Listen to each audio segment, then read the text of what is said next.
everybody! I hope that everything sounds good. My OBS is a little bit bugged. My, the audio wave things, they're working at like literally 1 FPS, and I'm not sure why. But the rest of my OBS is working fine. Nervous laughter. Everything should be fine. As long as I sound okay. The audio waves, for some reason, I don't know what's going on.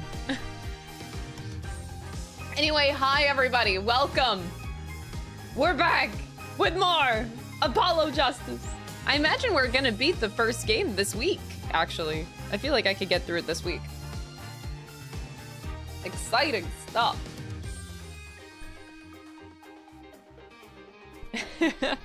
Good morning. How was everyone's weekend? Good morning, Flora. Oh my god.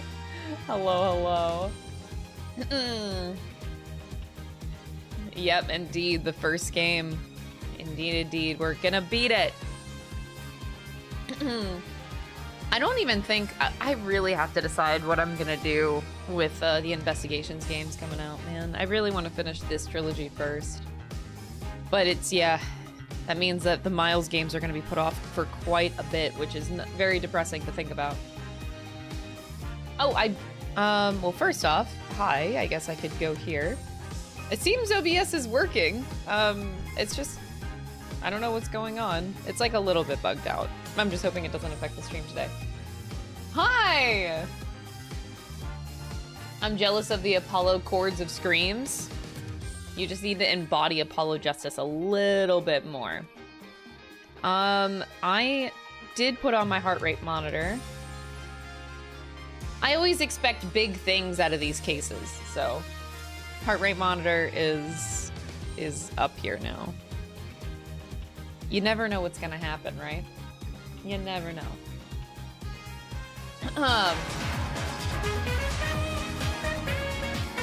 Roll?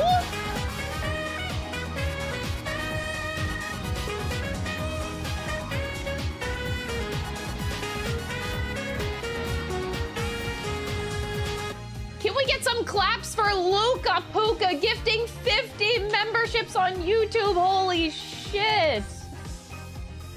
YouTube, thank you so much. Y'all have been so incredibly supportive this whole playthrough. I really appreciate it. Thank you. YouTube have been like the real Giga Chads. Holy shit.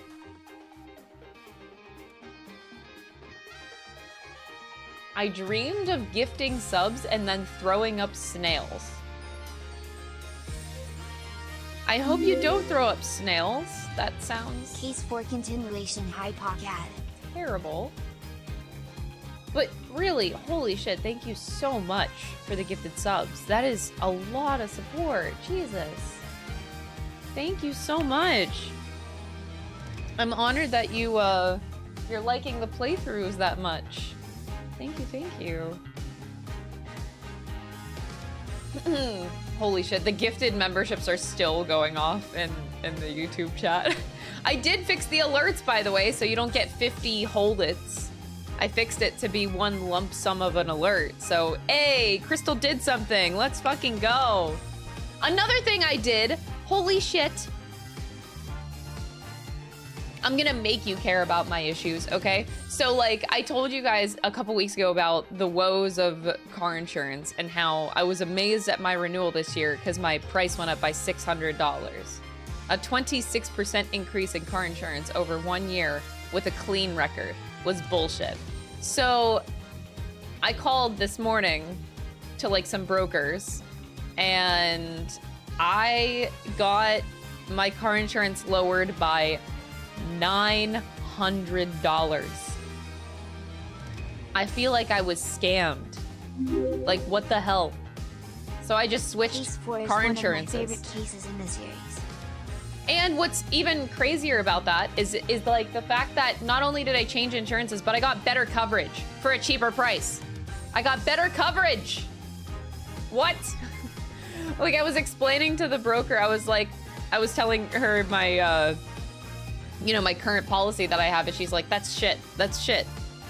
You're barely covered. You're shit. That's shit. I'm like, holy crap. So she saved me $900 and got me a better insurance, a better policy. So, hey, I'll take it. Oh, hi, Merlina. It's good to see you. So yeah, I'm very thankful. Hell yeah, hell yeah. Saved a ton of money. $900 for the year. That's crazy, dude. I was getting scammed. Ectone. Thank you, Nightbot. Very cool. I won't be able to sub to this channel anymore due to money getting low for me. But I'll still be around to see the rest of your journey through the Apollo Trilogy. Aww. Even if it'll be a while until you play the Edgeworth collection, I know that will also be worth the wait. It will be worth the wait. You know, I will play the investigations games when we get there, and when we get there, it's going to be beautiful, even if it's not on time. Milk Lover, thank you so much for the 3-month resub. I appreciate it. Vero, thank you for the 7-month resub. Mitchie, thank you so much for the 6-month resub. And Ome Roll, thank you so much for the 3-month resub. I really appreciate it. My previous insurance was CAA, and last year they were my best deal for insurance that I could get. They were the cheapest shop. I shopped around for a lot of insurances. So last year they were the cheapest option. This year, they're bullshit. I don't know what happened. CAA, like AAA. In North America, AAA is like a thing, but it's the same company as AAA if you're in the States, but CAA, it's the same thing. Same company.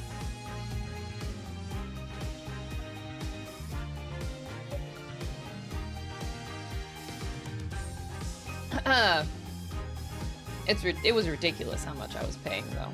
Wow. So anyway, I am feeling much better. I saved myself $900 for the year. So yeah, I think that's a good way to start a Monday, right? That's a damn good way to start. Yeah, car broker person is the Giga Chat of the week. Exactly. Saving me that much money for the year. Hell yeah. Bro just got a $900 raise. I know. And I got the Twitch raise like earlier this year thanks to you guys. Like we filled the sub goal. So I now get 70% of the sub money from Twitch. And you guys don't have to do literally anything different. Just Twitch pays me more. Fuck you, Twitch, give me more of your money. Damn, it's a good year. And then I get to go to New York City to play fucking Metaphor early. I get to talk to the fucking dev team and they care to hear my opinion more than anyone else. And then I go to fucking LA to go to a Yakuza event. And then I go to LA again to go to the FF14 media tour, which I've been an FF14 fan for like 7+ years. Like, this has been a year, man. This has been a hell of a year. And you might be asking yourself, well, Crystal, where's the dance videos, Crystal? You used to be a dance streamer, dance YouTuber, and now you haven't done any dance videos. They're coming. So I'm planning on filming 2 dances in 2 weeks. Now, one of them is completely not ready, as in like I didn't even start the cosplay and I didn't start learning the dance, and I'm hoping to film it next weekend. So I'm gonna be very busy these next 2 weeks, trying to dish that one out as fast as possible, but the dance videos, I'm getting back in it. Dude, insurance in general, yeah, it does feel like a scam. Holy shit. And I know it's getting worse, especially in the States.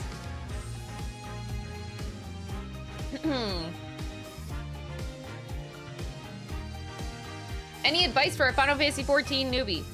Play the game, enjoy the game.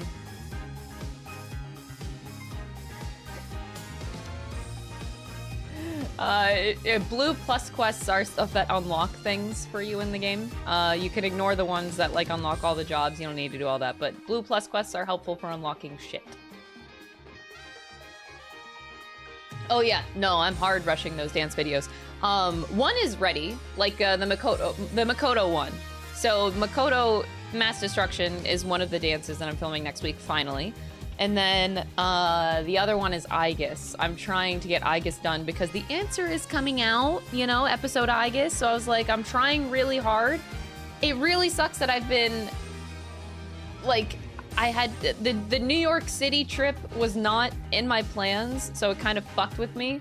because that took 5 days away from me to work on my dances / cosplay, so that sucked a little bit, but I'm really still trying to push to film 2 dances next weekend. I didn't even start the Aegis cosplay. That's the bad thing. So I think it's simple enough that I should be able to finish it though, and learn the dance in 1 week. I could do that. It'll be a hell of a week.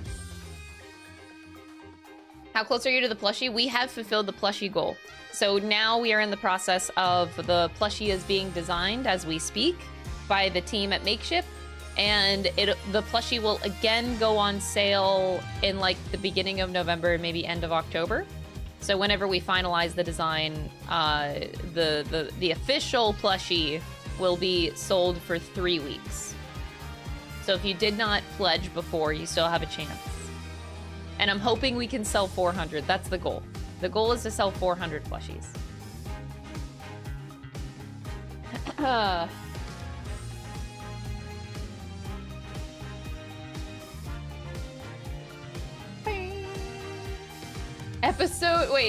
guess cosplay step 1, remove feet. Yeah, I'm not sure what to do about the feet yet for Aegis. I actually haven't figured that out. Like what kind of shoes to dance in that doesn't look awkward for Aegis. I still have to figure that out. I don't know.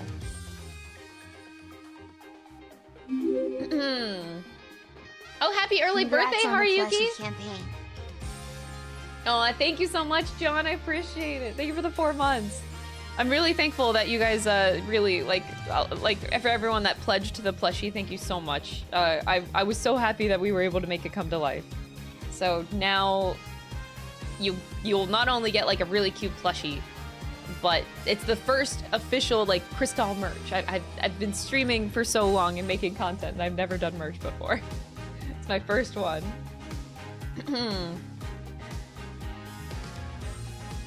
Become a giraffe. Yeah, so the latest Persona 3 video came out on the YouTube channel if you didn't watch it yet. Pinoy's editing. He's god tier. Dude is way too good for this world. Cheers. This is so fun to watch. Oh, thank you, Silent Whispering. I appreciate the 3 months. I'm glad you're enjoying it.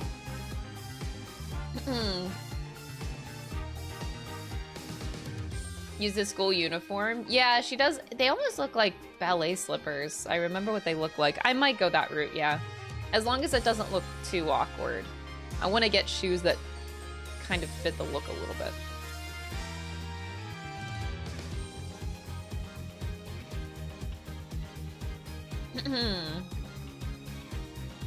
Yeah. Most interesting character to me so far.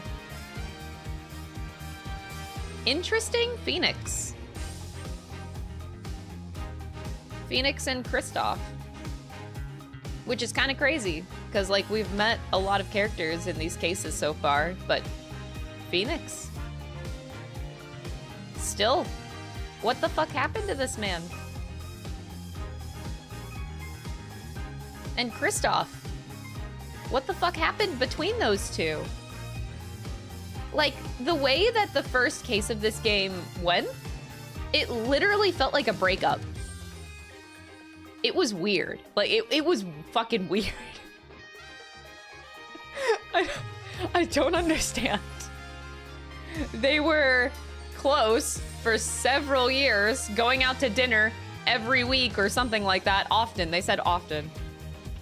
And then all of a sudden, they're like down each other's throats, and not in the good hot way, like in the like I'm gonna rip out your throat, and like it was so toxic. Like what the fuck happened? My god, it was such like a bad breakup. I don't know what the fuck happened. And where the fuck is Miles Edgeworth? Throughout this whole thing, I can only question where the fuck Miles Edgeworth is. Why would you let your boyfriend become like this? So like I am in the background, I'm thinking like surely Miles is helping Phoenix go through whatever his current phase is. Like he has to be, right? He has to be helping Phoenix behind the scenes with this secret mission. Ain't no way. I have a hard time believing that. Like, where the fuck is Miles Edgeworth? I know you're here in this universe somewhere, Miles Edgeworth, and you will come out. He's playing hide and seek. Bro is still sitting on my desk. He's sitting here. Where is he? Where is he? This man. The apologist. I just...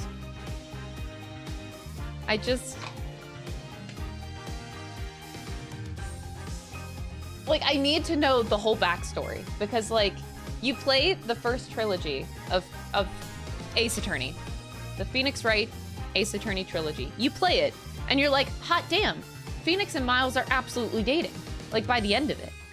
Damn. Like, they got a relationship. And then you start this game, and it's like, what happened? Did they break up? Did Miles and Phoenix, like, break up at the end of the third game? And then he starts dating Kristoff for a time? And that, like, what the fuck? What the fuck? Like, what the fuck? I need to, what the hell happened? They were going good. They were going steady. And then, what's his Kristoff shit?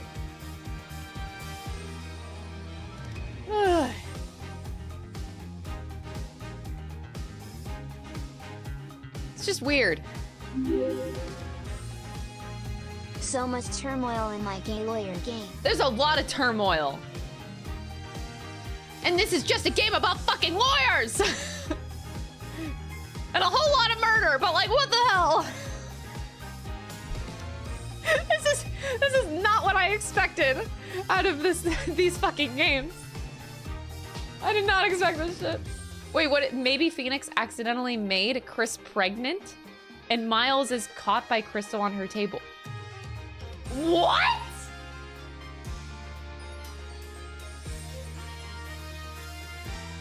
What the fuck?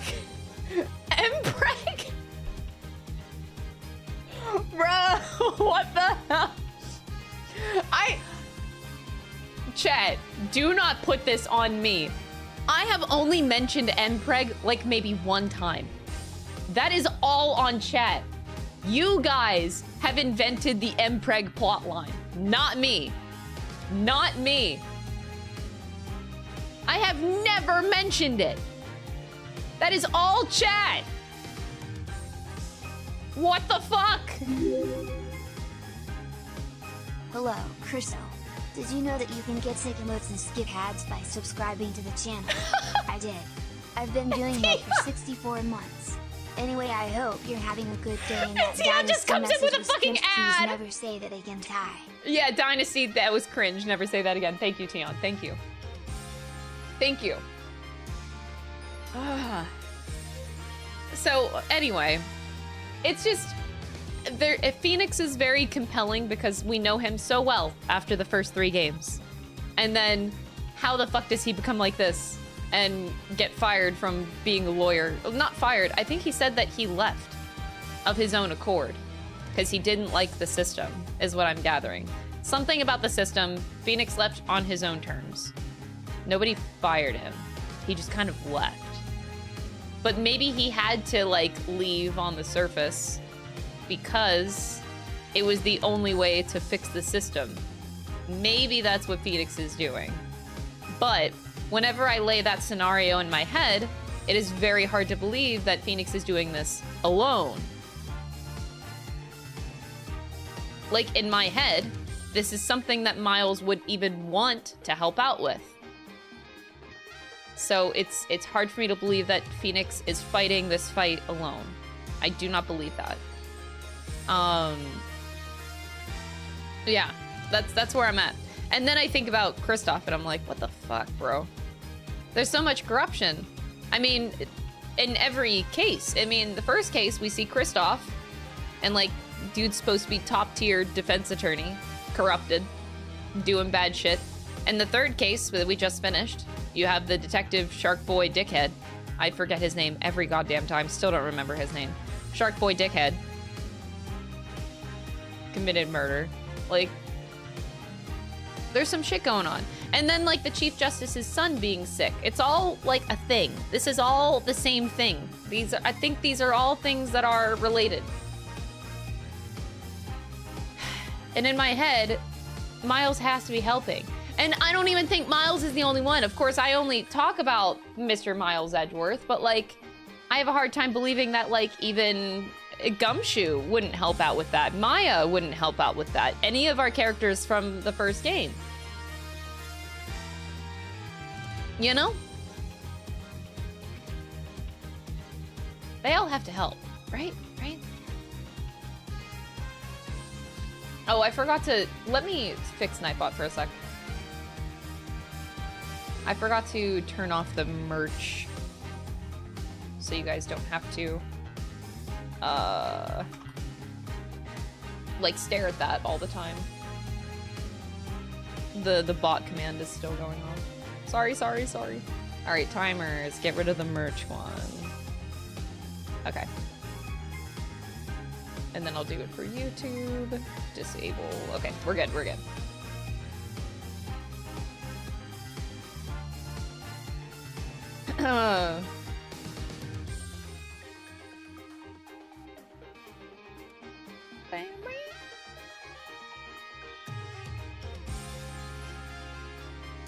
I just started paying attention. Is there really mpreg in chat, or are we just manipulating the AI summary?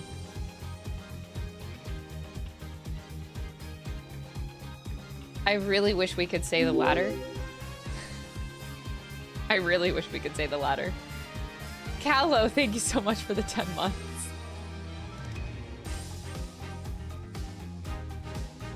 Who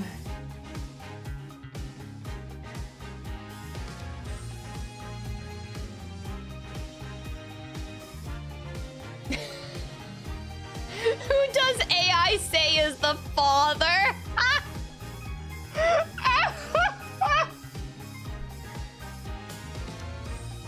Leave it up to AI to see who is the father.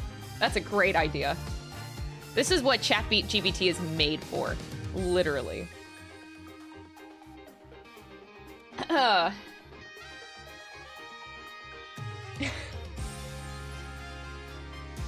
This is just your average Monday. Speaking of Monday, I did say that every Monday we would review stream memes, right? So let's review what you guys have submitted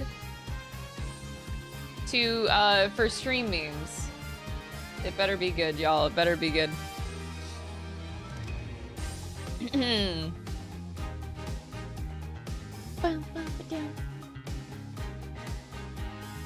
Review this. Oh my god, that's so toxic, bro. Hold on, I'm trying to currently open up my Discord because it closed down. We missed last week. We did. I didn't because like I knew I wasn't gonna be streaming for half the week last week. But this is like a fresh week and we're gonna be streaming the whole week this week.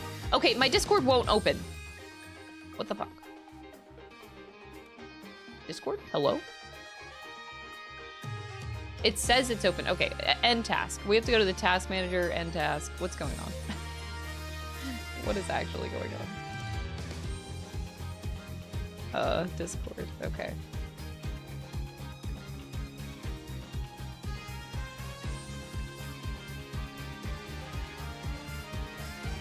AI is telling me that Ryunosuke is the mpreg father.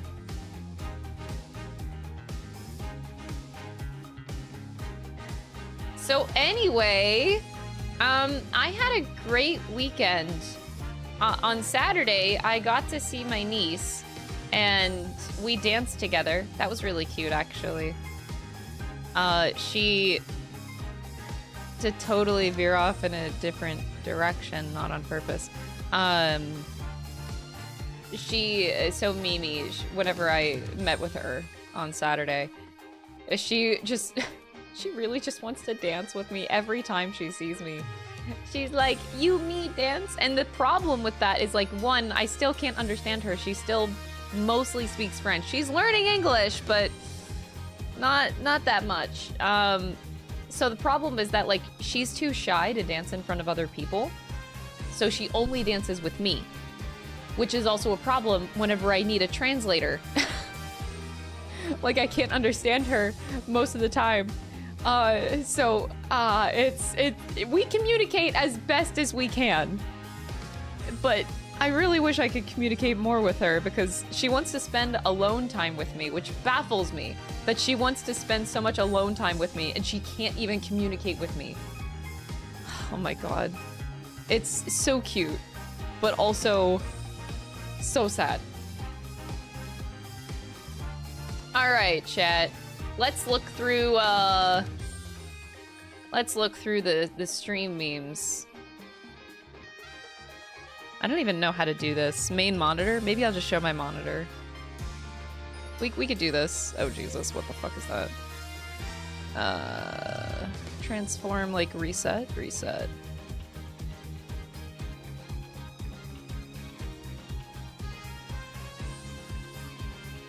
Why is my OBS so laggy? What the hell is going on?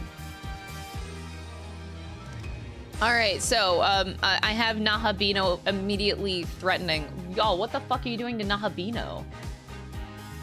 How old is she? She just turned 8 or 9? Nahabino jump scare indeed. Hello, it's me, Marobino. Nahabino's still here, by the way. He's absolutely judging your ass for that. All right, oh god. I hate you, but I love you. Oh my god,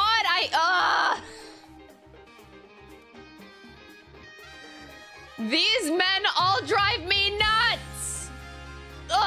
Looking at this picture just fills me with so much anger! I love all these bitches, but I also want to strangle each and every single one of them! I have a type! Oh, you know who we need to add to this list now? Stroll from Metaphor. Stroll.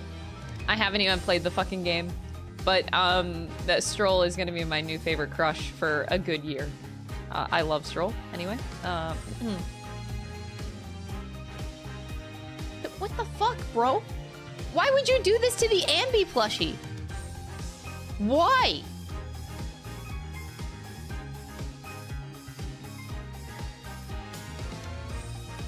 No! Why'd you put the blue badger eyes on the plush? What is wrong with you?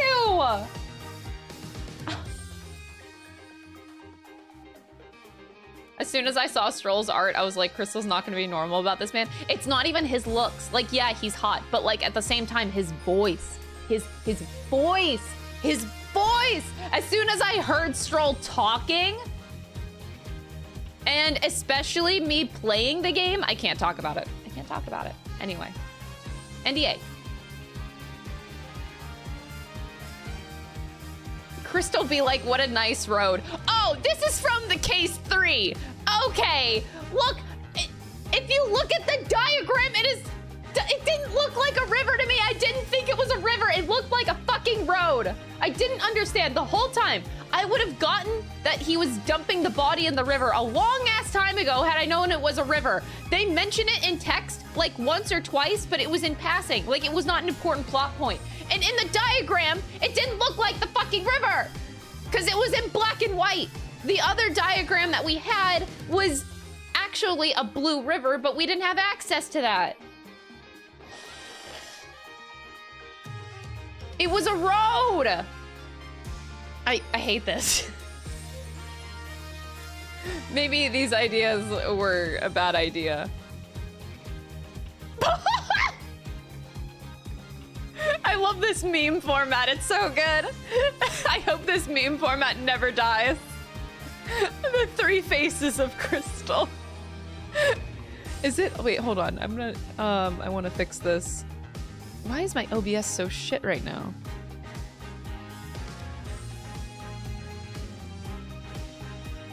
Like everything is just so laggy. Okay, anyway. That's hilarious. No, the river isn't even visible when you go to see the crime scene, okay? It's not even my fault. Okay, anyway. And give me back Edgeworth. This is literally me right now. Yes, thank you.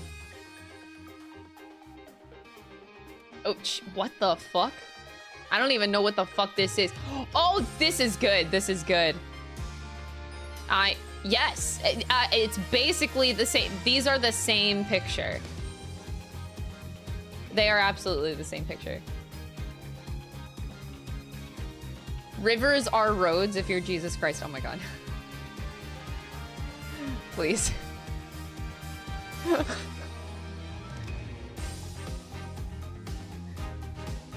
Cerveza Crystal, oh my god. Cerveza Crystal! Wait, you made a video? That's good, man. Oh, this was like a long ass time ago. Oh, okay, okay. That was from the subathon, wasn't it? I haven't looked at these in so long. Dinosaur photo. Oh no! I have done a sexy dinosaur photo shoot before. My friends dared me, and I told them I'd do it. You need to stop, Emily. This needs to stop now.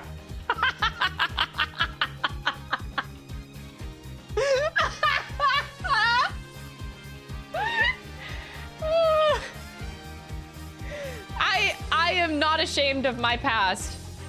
Yes, I did a sexy dinosaur photo shoot, but you know what? I'm living life large, buddy boy. Who else can say that they've done a sexy dinosaur shoot in their lives? Yeah, no, I bet you couldn't. This is scary. I have become Yukari. No! Unicorn no ancestry. Find out which second cousin you're accidentally This is terrible. Oh my god.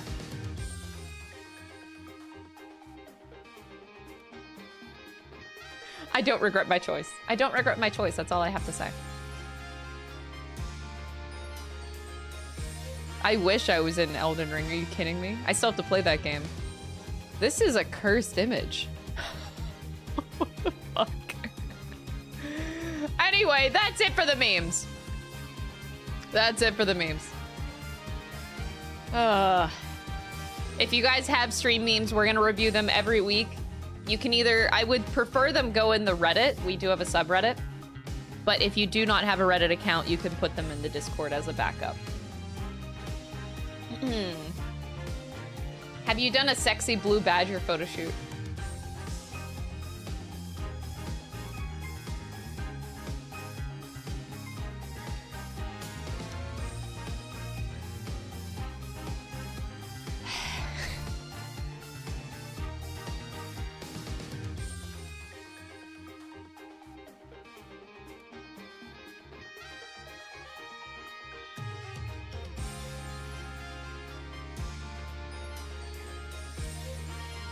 Let me be... Okay. Let me ask a genuine question. And you guys have to answer genuinely, not memingly. Would you guys actually want to see a sexy blue badger? Do you actually want that?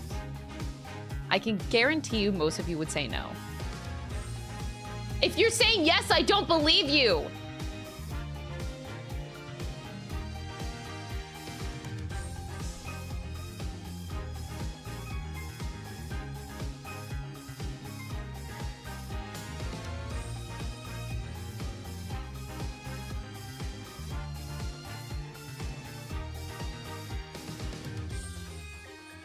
Okay, okay, here's the thing. I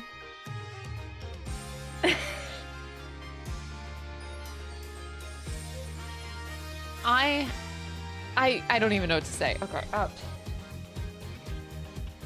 Next weekend, I'm filming 2 dance videos, doing 3 different fashion shoots, and filming and doing 3 different photo shoots for cosplays. Now, I can squeeze in a blue badger sexy photo shoot. I could. Next week is a whole weekend for me of filming and doing photo shoots. This was not a consideration for me at all. But I will consider it if y'all are actually serious.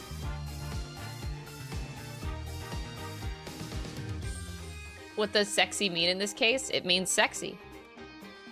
Luca Pocapocula tipped 50 Swiss francs for the Blue Badger photo shoot. What's happening?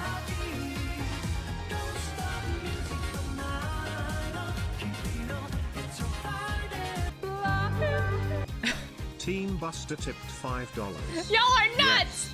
Y'all are nuts! No! You even donated for it! You're funding my photo shoot! God damn it! If you want to fund it, if you want to fund the photo shoot more, my photo shoots cost $150 each. So, just putting it out there. Anyway, for real though, thank you so much, Team Buster, for the $5 donation, and Luca, thank you for the 50 Swiss francs. Now I know what that currency is. Thank you so much. Thank you for donating toward the Blue Badger photo shoot. Okay. Okay. I'll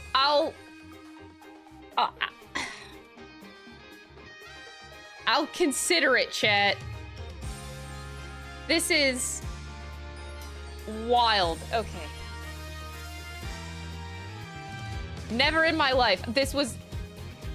I just want it to be known. Okay? I just want it to be known that chat actually is the person, like, you collectively are the people that are making me do this. I had a lot of photo shoots scheduled next weekend. This was not one of them.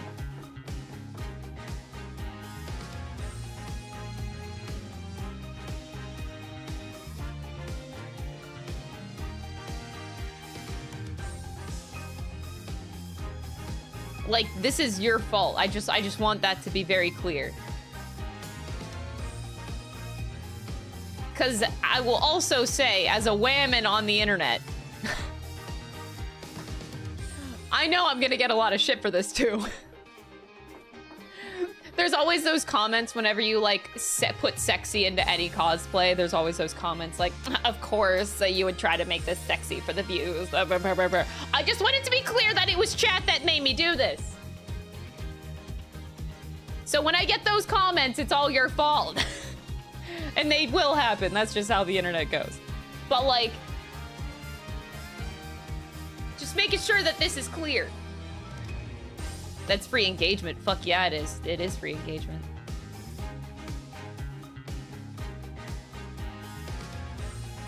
Okay. I have to write this down. I had, like, a list of things for next weekend. Oh my god. Sexy Blue Badger, I guess. Okay. Thanks, chat. Okay, sexy Blue Badger. Miles Edgeworth was one of the cosplay photo shoots because I still haven't done, like, official pictures with that. And don't ask me to do sexy Miles Edgeworth. I am not doing that. I'm not.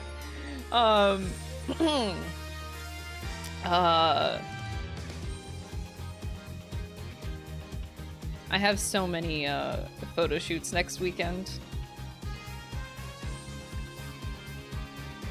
I actually don't know if I could do it all. I'm gonna be so tired after next weekend. You have a new meme in the Discord? What did you do?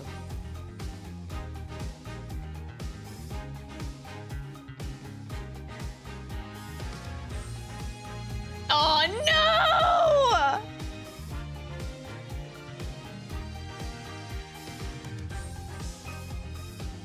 Look, it's Stroll Metaphor. Goodbye, Miles Edgeworth. Goodbye. It was nice knowing you. Miles Edgeworth is already sexy by default. Yeah, I don't need to make the suit more sexy. I think even though, like, I'm completely covered in the suit, I personally, I guess that's more my taste. I find that more sexy. Like, I don't even need to do anything. Like, inherently, I just find suits just hot. Like, suits are attractive, dude. You don't need to do anything else.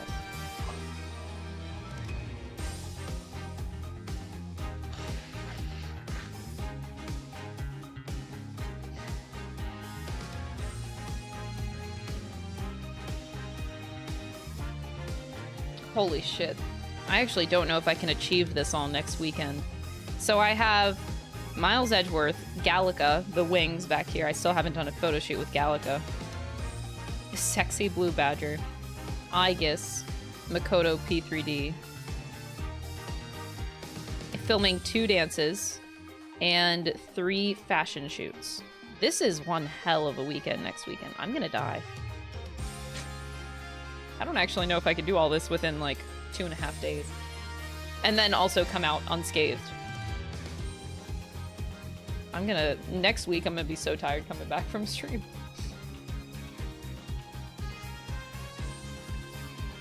I just had to write it all down because it's like it's a lot to film and photo shoot in just one weekend. Oh well.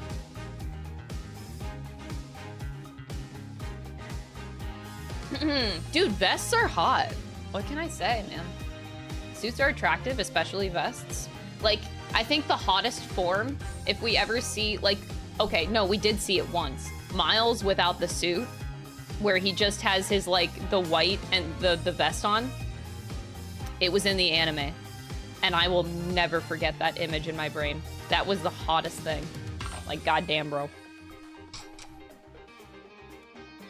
Herlock in the vest? Yeah. Like, Herlock Sholmes in the vest. Peak. Without the jacket on. Actually peak. No Hat Pat! Thank you so much for becoming a member on YouTube! Shirts and waistcoats? Mwah. Oh, my lord.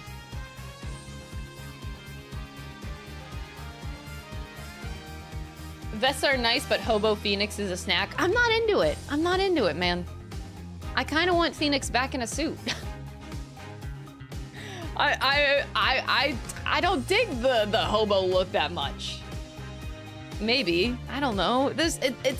It's weird because like there's this weird charm to it, but I'm still not quite into it.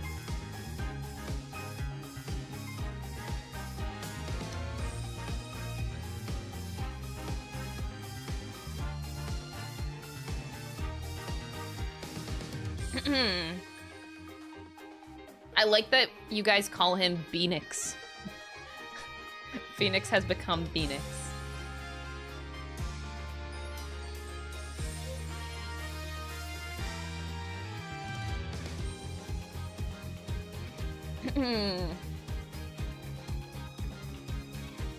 Hear me out, only waistcoat? Bruh. I love that the beginning of this stream has largely become horny. And I didn't even start it this time! I'm glad we can all mutually agree that men in suits are hot. Whether you're attracted to men or not, you can't deny it. Like,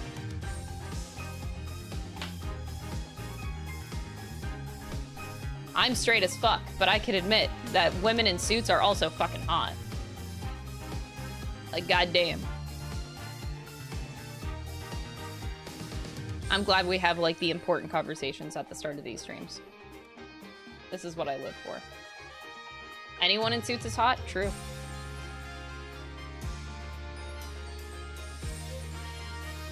Fuck yeah, they are, bro.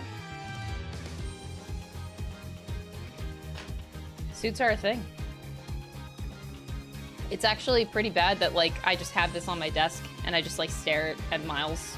Like, he's just here, right in front of me. And it's bad, but you know what? He, like, he blesses the playthrough. All right. This has been quite the intro. I didn't intend for it to go this long, but let's go play Case 4, shall we? Case 4, let's go.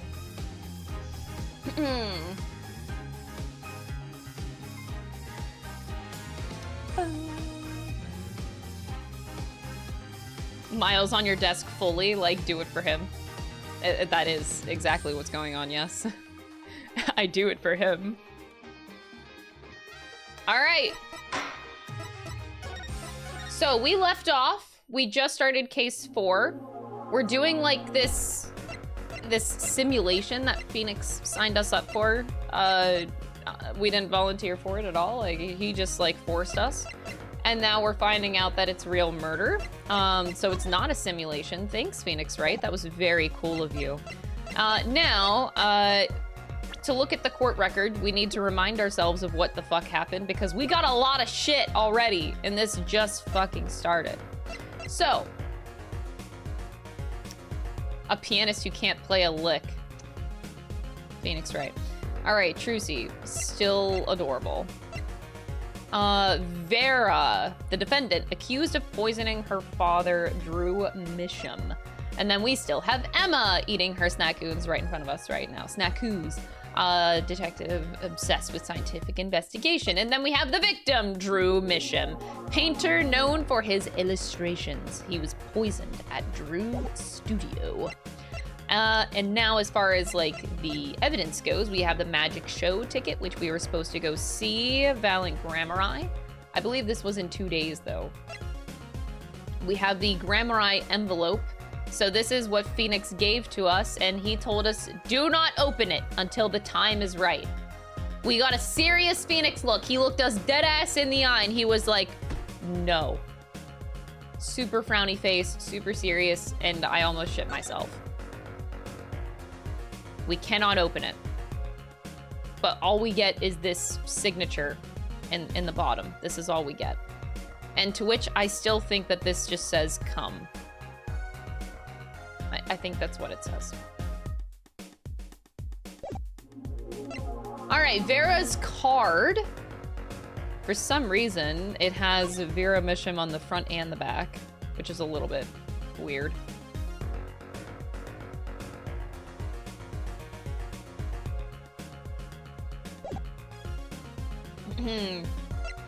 We have these 3 portraits.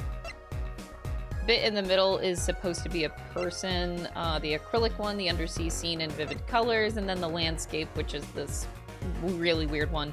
Only half finished, the rough sketch is still visible. We have the letterbox, where Drew Misham's contact with the outside world, it is currently empty. But yeah, he never leaves the house, this is how he communicates with people. Been thinking like maybe someone wants him dead for like a long time. Notable for the large plum in the foreground. It's the same as the other painting, but the top is like very Van Gogh. It looks like Van Gogh. And then we have the coffee cup. Traces of slow-acting deadly poison. Atroquinine were found on the cup rim. So not in the coffee, but on the cup. The red envelope found in the victim's desk drawer contains 2 sheets of writing paper. Let us remember what this says. So, Mr. Drew Misham, I've deposited the $100,000 into the designated account. Please send a receipt once you've confirmed the transfer. Sign the papers and send in the enclosed envelope with the enclosed stamp within 3 days. I need not remind you to speak of this to no one. Very sus, very sus, very sus. And then we have the tiny frame, which bears traces of the deadly poison. Why they are in a tiny 2-inch by 2-inch frame, we don't know, but that's a little bit weird.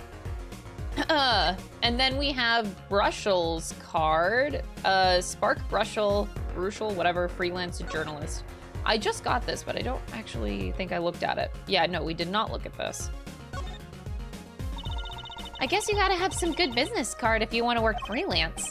Really? What's this? A camera lens finder? Do reporters take photos too? I guess if he's freelance, he'd have to. Maybe you should try being a prosecutor and a defense attorney. You'd always win. Why don't I become a rock star too while I'm at it? Yeah, I could be in the Gaviner's band.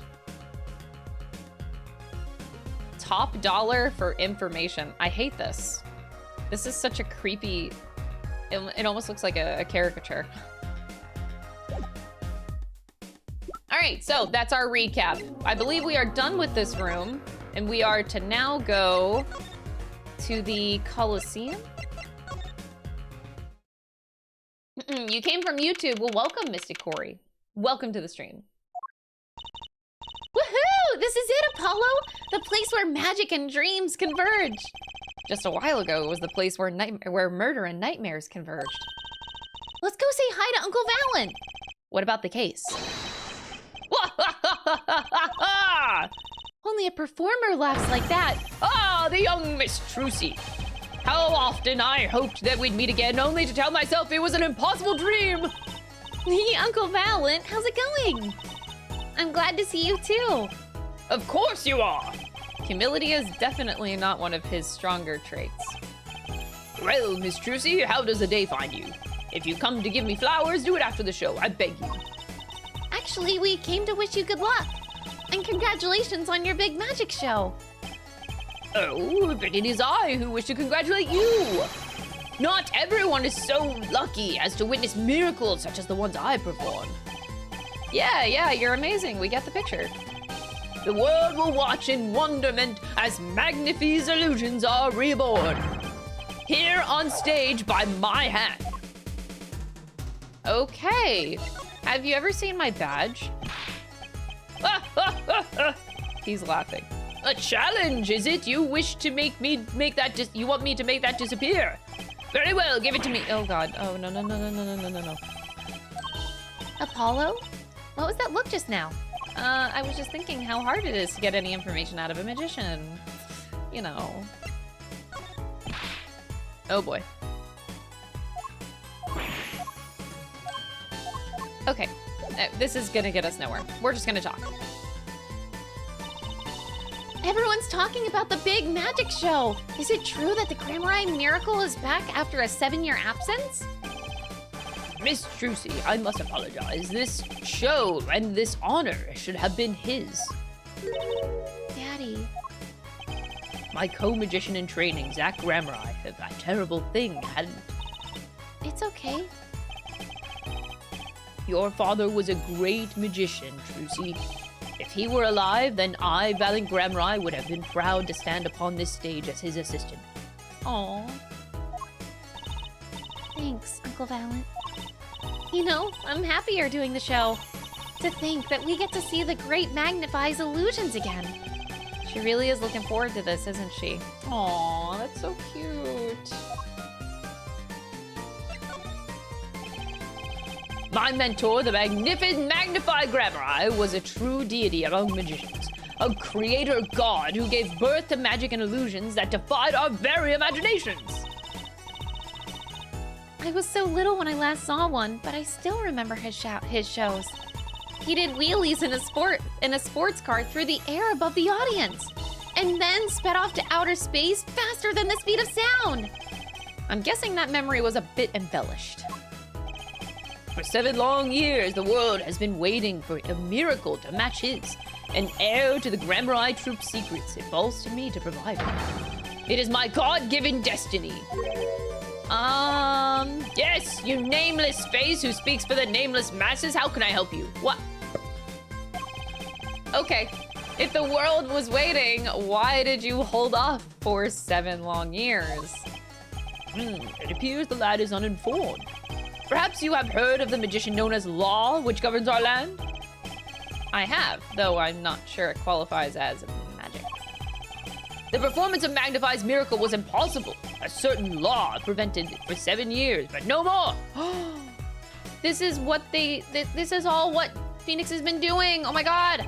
7 years. That phrase sure likes to pop up, doesn't it? Why was that? A little matter called performance rights, Miss Trucy. Oh. That's so cute if this whole time for 7 years that Phoenix has been fighting for Trucy. Oh my God, he would do that. He would do that.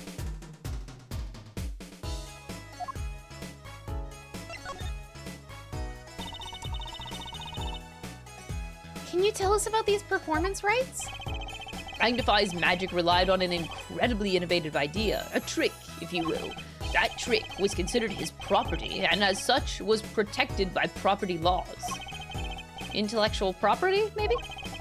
Magnify knew this and bequeathed it in his will to one person. You mean him? Yes, Miss Trucy, it was your father. Zach Gramarye was the inheritor of the Gramarye miracle. Oh. Watching One Piece and hearing Law is something else. Do not get me started. Daddy. Yet, as you well know, he is gone. He disappeared suddenly 7 years ago. I think I see where this story is going. Once a person is classified missing for a certain period of time, they're considered legally deceased, correct? In all absoluteness, those rolled-up sleeves conceal your competence well, young man. Well, thanks. That certain period of time in which you speak is 7 years. Oh no.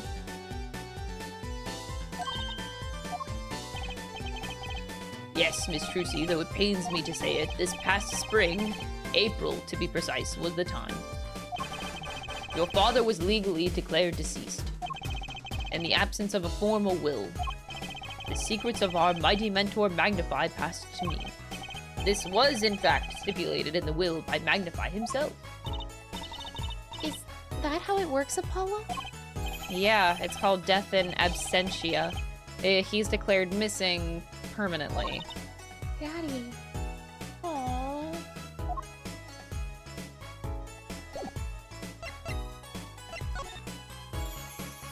Not the fucking blue badger. Hey, that creature there, he was handing out balloons during our last case, too. He's not a creature, Apollo. Poor guy. Oh, sorry. Was I mean somehow? You know how hot it is inside one of those suits? Yes, actually. Actually, I do. I was sweating fucking bullets, dude. He's stuck in there with only the smell of his own sweat to keep him company. On the verge of passing out, he hands out each balloon as though it were his last. Kind of takes the fun out of seeing the blue badger, knowing the pain that sits behind it. Look, Apollo, a balloon! A hot air balloon! With the Gramarye seal on it, no less.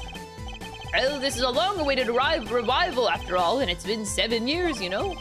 I've spent plenty of time and a pretty penny on promotion. I hope it's a huge success, Uncle Valant. Oh, I intended for it to be nothing less, I assure you. They both sure seem excited about it. I guess it's a big deal for magicians. You know, I thought this at the time of the Gaviners concert too, but this Coliseum is just way too big. It's huge! It's got a big sounding name to it too. Sunshine Coliseum, was it? Would you like to hear what the grand finale of the show in 3 days will be? What, really? Yeah. The grand finale will be nothing other than... Don't tell me. You're gonna make the Coliseum disappear, right? Ah. Oh, oops, looks like I was right.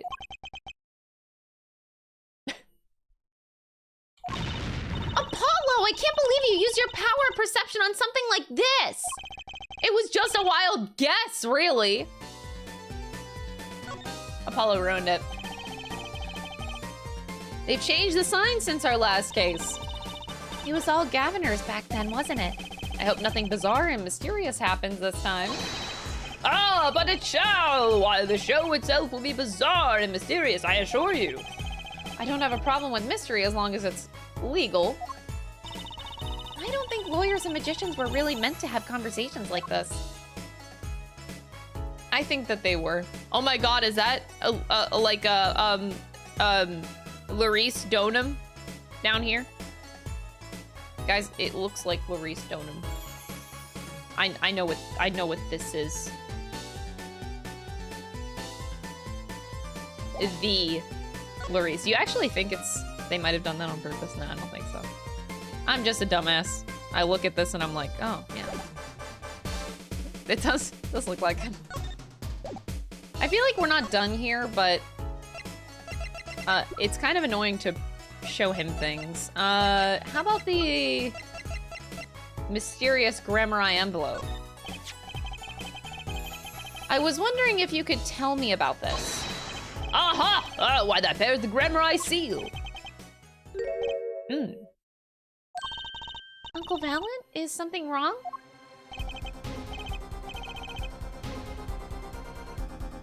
New sprite and very serious. Oh god. Trucy, where did you get this? Huh? Daddy gave it to me. Your daddy knows that Gramarye. No, my other daddy, Phoenix Wright. Why would your Lord Daddy... Lord Daddy? That's kind of stretching the whole archaic thing a bit. Lord Daddy? This signature upon the back, do you recognize it? This belongs to none other than Zach Gramarye. What? Daddy signed this? Might I be so bold as to open it? No, I'm sorry, but I can't let you do that. Ah. What's in this envelope? Is it his will?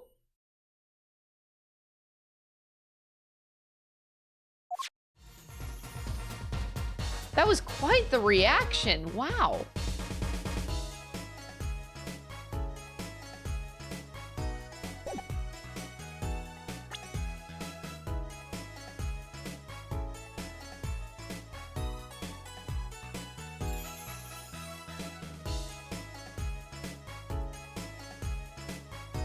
Okay. Based on that reaction, I'm led to think that this is a will.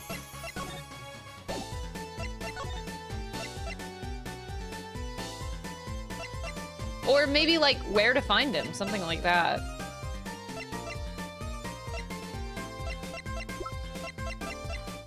Very strange. Okay. I'm gonna go. Or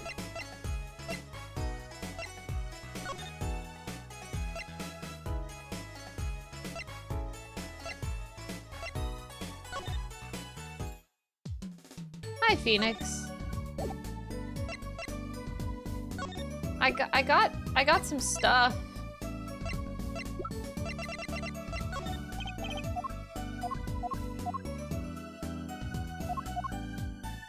Phoenix? Lord Daddy, don't you dare start calling him Lord Daddy.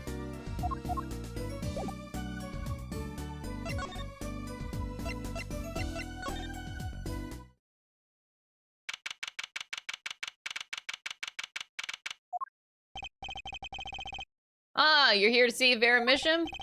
Yeah, that's right. She's in the medical office at the moment. Medical office? Is she okay? She's just lying down, said that she didn't feel so good. I'm sorry, but I can't allow any meetings at the moment. Most annoying client ever. I guess we should come back. She's in the medical office. What's going on? Okay, I know that we're done here. Do I need to go back to you? Are we not done with you?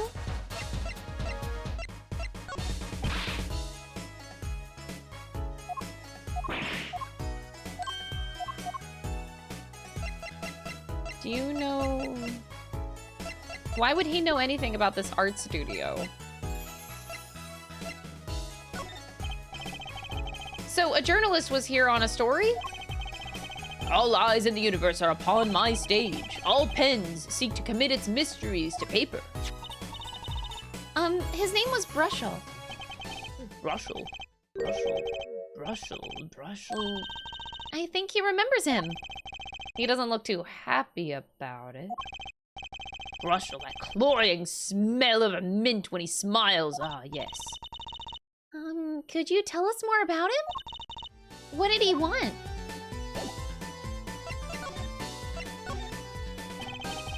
A man by that name called on me just now. Just now?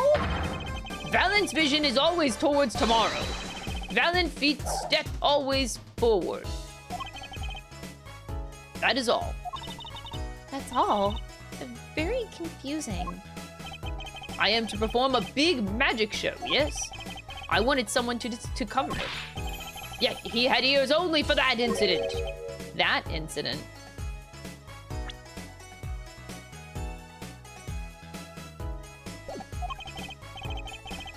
In any case, I requested that the rapacious reporter remove himself. So a painter has died, what of it? It is but a footnote in the footlights compared to the magic of Gramarye. Uncle Valant, do you know where the reporter went? I recommended he visit that place popular with penalized perpetrators. The detention center? He was a rude individual. Might I see that card? Sure. He would tear apart my respectability. I will tear him apart. He tore it apart. Oh, here it comes Apollo, Uncle Valent's big magic trick. Is he gonna fix the card? Not sure that qualifies as big magic. What happened to the big magic? Is it not more miraculous for it to stay ripped?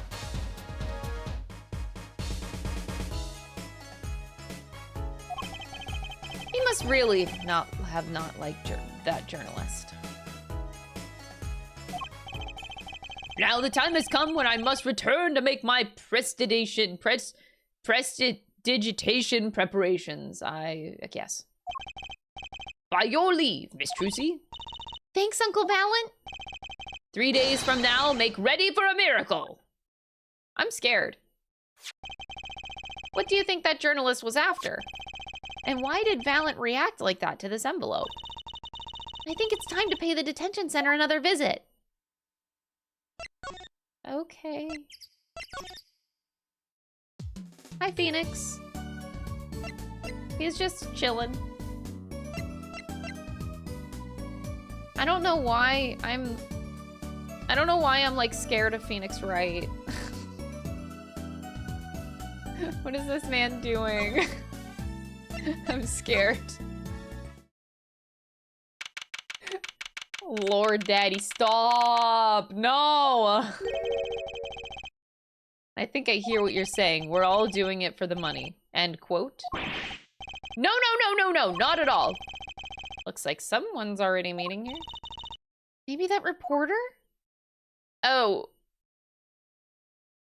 Oh, you look just like the card. Hey there, how you doing? Who you might be? Ah, sorry, we didn't know someone was already here. I'm Apollo Justice, attorney at law. Talk about a nervous monkey. Why does he have the same music as Dr. Hottie? No. This is the same music. Chat.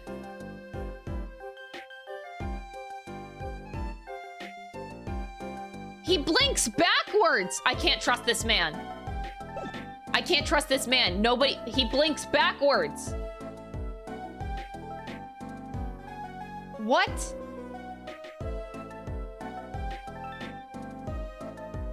When you blink, your top eyelid meets down to your bottom one, not the other way around. Bro ain't human!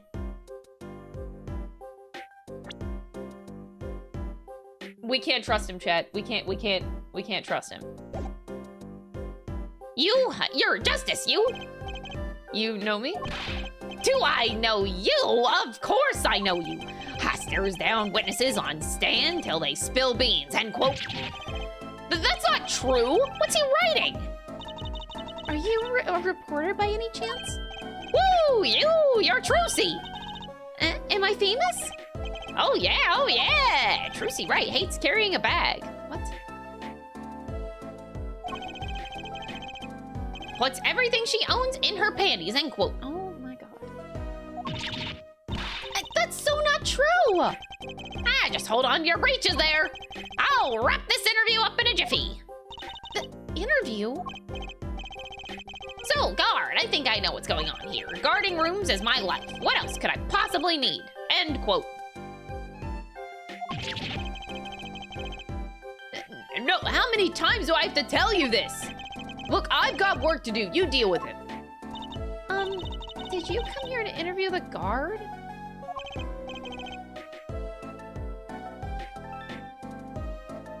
Oh, wee! What a pickle!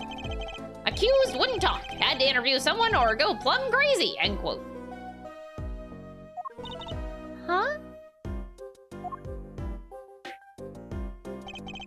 I should have guessed.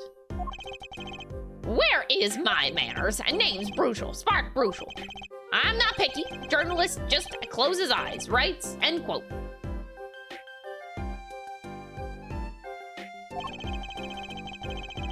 nauseatingly strong mint smell every time he grins. Dude.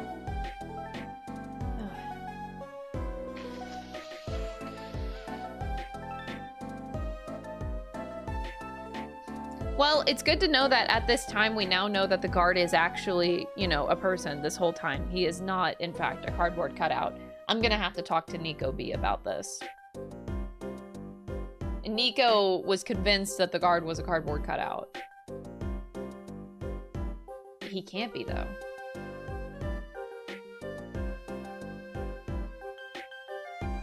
What's... Ugh. Until you've been interviewed by me, you don't know what thrilling is. Oh, God. Wild romp through crossroads of mayhem madness, end quote. I can see that. He's writing something again. Well, if he's a reporter, maybe he knows something.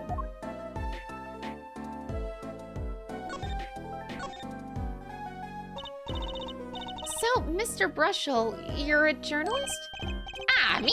Look, let me state one thing for the record here. Yes? I am the interviewer, you understand, yeah? I'm the one asking the questions here, end quote. Okay. Ah, for instance, you think a movie director watches movies? Well, I think he probably does. Exactly! I knew you'd understand.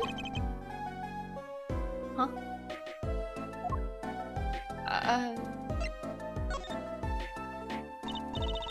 So, the night of the murder, you were at Drew's studio? Who, me? Ah, look, let me state one thing for the record. Yes? I may look calm and collected, but I'm busy, real busy, always on the road. Journalist always buys one-way tickets, never looks back, end quote. I can understand that philosophy, but... You want to know the thing about one-way tickets? Once you use them, they're gone. All because you have to give them to the guy at the airport.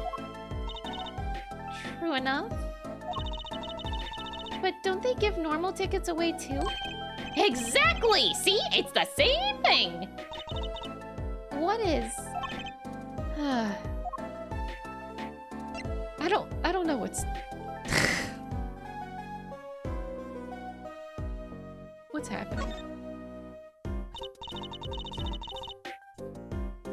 Peepo teeth? Oh, that looks so fucking cursed. What the hell? So you went to do a story on Drew Mission, and he never had a story done about him before? That's right! Look, let me say one thing for the record here. What? I'm sure you're going to want to know about my source. What tipped me off to Drew? Why do the interview in the first place? Well, yes. Look, it's like, I've got it. Say that there's this burger joint with fabulous ketchup. You think the burger guy's going to tell me where he got it? At the supermarket, maybe? Exactly, see? That's what I'm talking about.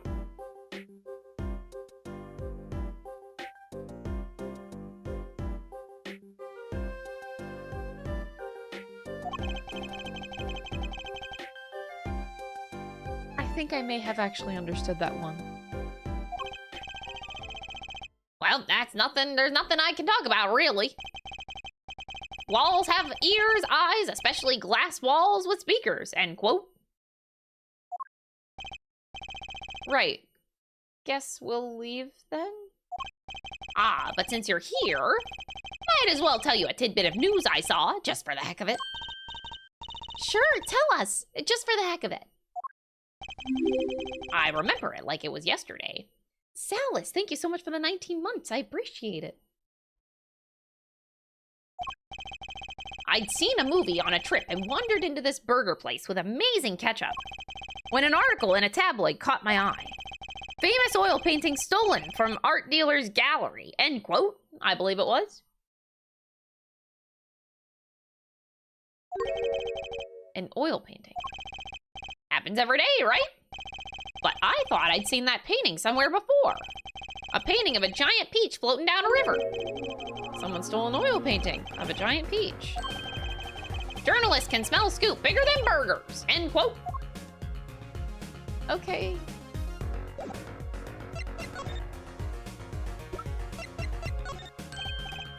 right, let me go on the record here.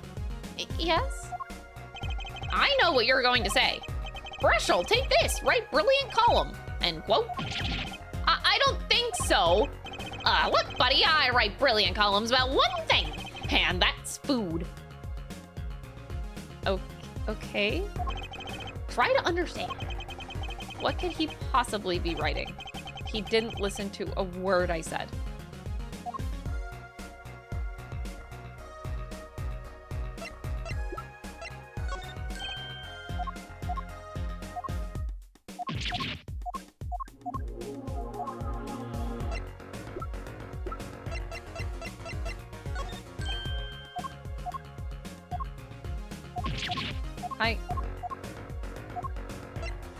Here's my badge.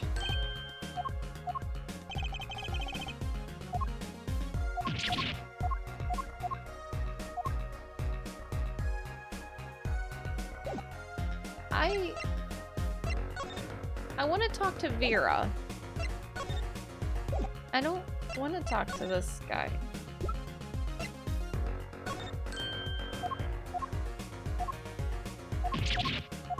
Can't believe I would admit I miss Lotta.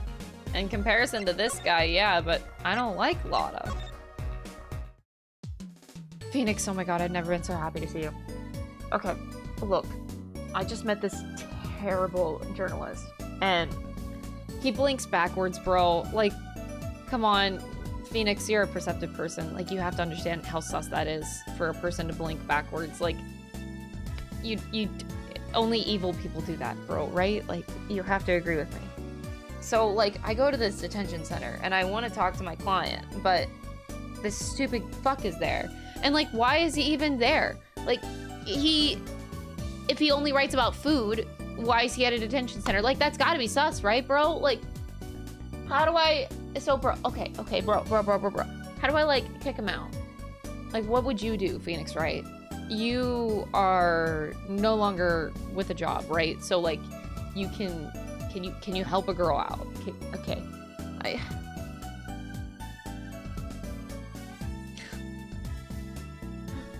I will even go as far to say, Lord Daddy, please help me out.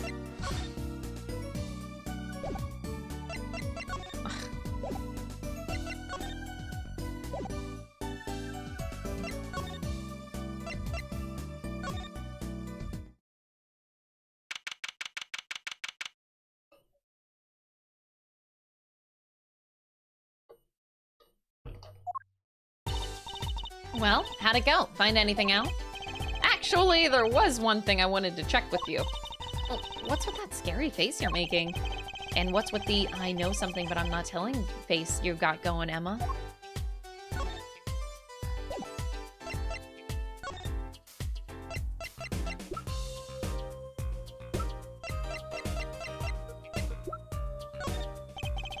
This painting came from behind that dresser. Ah, yeah, so? It was stolen, no? I was hoping you wouldn't figure that out. Do you think that you could tell us a bit about this? I suppose. It's what you think. Drew Misham was a forger. A forger? Here we go! So, what exactly is a forger? Oh, sweetie. Streamer rants about creepy reporter to Lord Daddy, end quote. Stop this! Your Honor, this is bullying! Well, basically, it's someone who makes forgeries. Fakes, in other words. Fakes? Copies of an original. Exact copies. So precise you can't tell them apart. Well, why not just photocopy them? The big problem with forgeries is that people try to sell them as the real article. It's a crime, of course. So Drew Misham was... A criminal? I'm afraid so. He received money to create elaborate forgeries. To supplement his work in illustration, I guess. I see. Actually... That's why I brought this here in the first place. What do you mean? When you're trying to determine if a painting is a forgery, the rough sketch underneath can be a valuable clue. So the rough sketch is like practice for the real thing.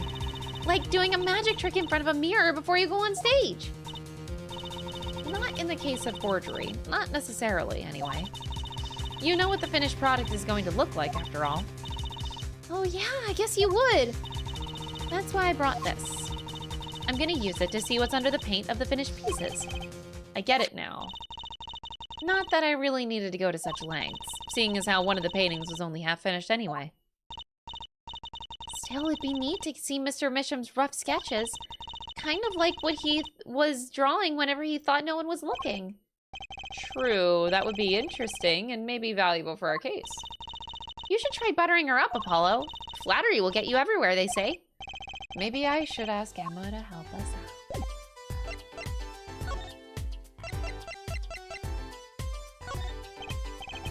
I kind of wanted to see the rough sketch under this painting. And I was wondering if your tool there might do the trick? Well, fine, fine. Just this time, though. Let's check it out!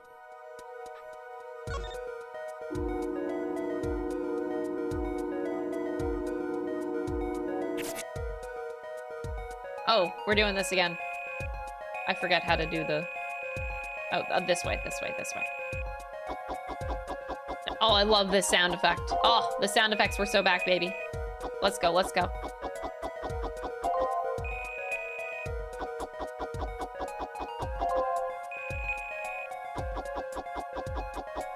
Oh. Whoa.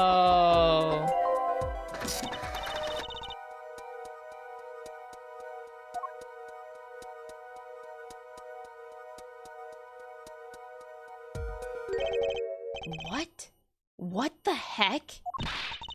Wow, he really blows! The finished painting isn't anything like the rough. Oh my god, Trucy. Devices like mine didn't exist until recently. He probably thought he could draw any sort of thing he wanted to for the rough. What do you mean? Well, in the past, you could only analyze the composition of a rough sketch. Composition? In other words, the traces of charcoal between paint and canvas. So, you could tell if there had been a rough sketch. But not what it looked like. I think I follow you. So in essence, it wouldn't matter what was underneath the finished painting. Some pros would actually paint out a rough sketch entirely. Then do a completely new painting on top of that. So Mr. Mission was drawing whatever he wanted before painting over them? This is so sus! Possibly. Is there a problem with that? Not particularly, but something about the sketch itself is kind of odd. You're awfully silent all of a sudden, Apollo. You think that we could check out one of the other paintings?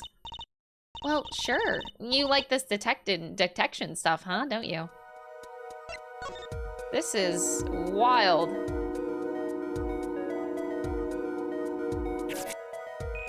How does it all connect? How does it connect?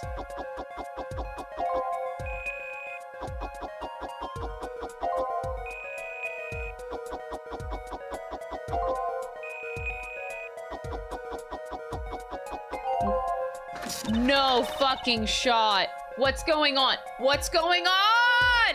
What's going on?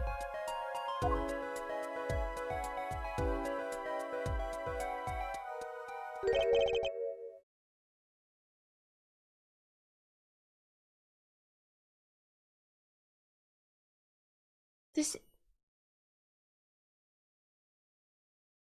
How? How?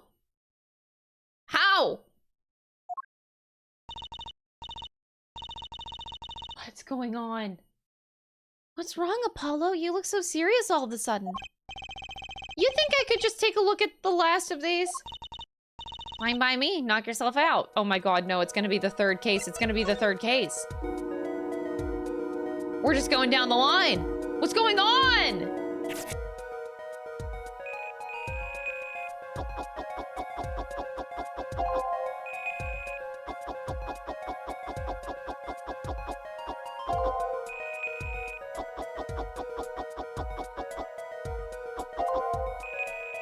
Oh my god, it's the stage, it's the lift.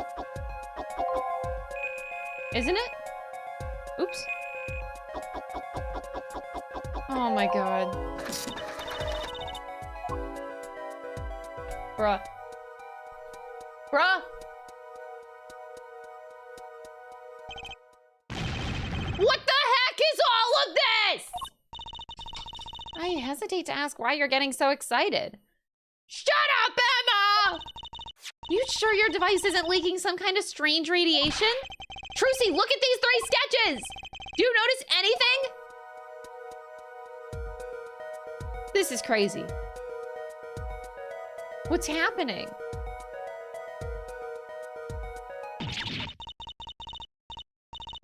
But they're... Now you're both white as sheets. What's going on? These sketches are of the 3 cases I worked on! What? How does she not know? I guess she was only in case 2. And case 3, come on, girl. The murder in the poker room at the Borscht Bull Club, The dead man pulling the noodle stand, and then... the events that transpired during the Gaviners concert. what could it mean? What does it mean? How could he have drawn those things? And why? That's what I want to know! Wait, is Drew Mission your father? Give me a break! Does that even seem remotely possible to you? Emma. Oh my god, that's like worse than a goddamn crystal theory with like a ghost gun.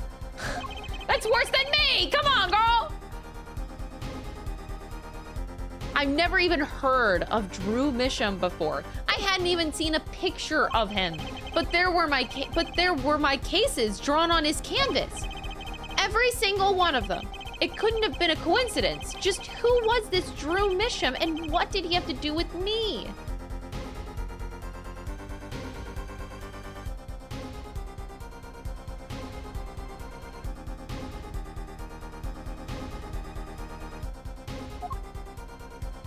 Oh my god. What a way to end. Oh shit, dude. That's... I'm confused. Thoroughly. What the fuck? I have so many thoughts running in my head. I'm trying to make sense of that.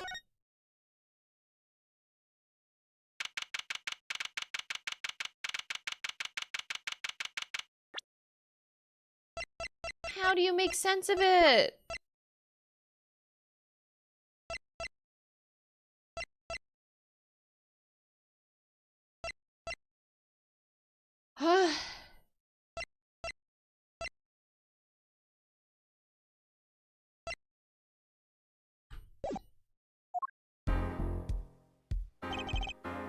Good morning. So you're Vera, right? I'm Trucy Wright. That's right with a W. But you're not right, but not right. Oh my god. You don't have to respond to that, Vera. We're on your side. You can tell us anything, please. Good morning. She speaks. Not bad. But I think you can do better with a little smile, you know? You're so pretty. You need to sell yourself, you know? Trucy, let's take it easy for starters.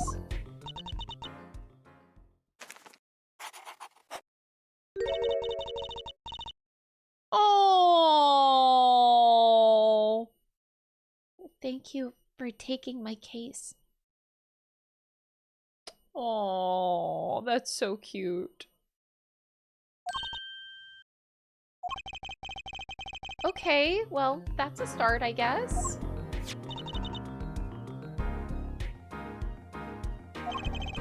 There she goes with the nail polish again.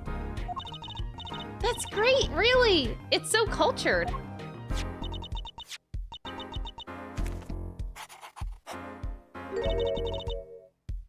Want to try? Oh, really? Girls. The victim, Drew Misham, was a forger, and a stolen painting was found in his studio. A life of crime, really, and maybe one that led to his death.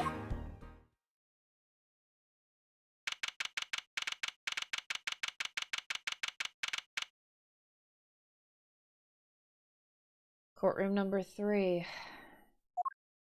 Oh my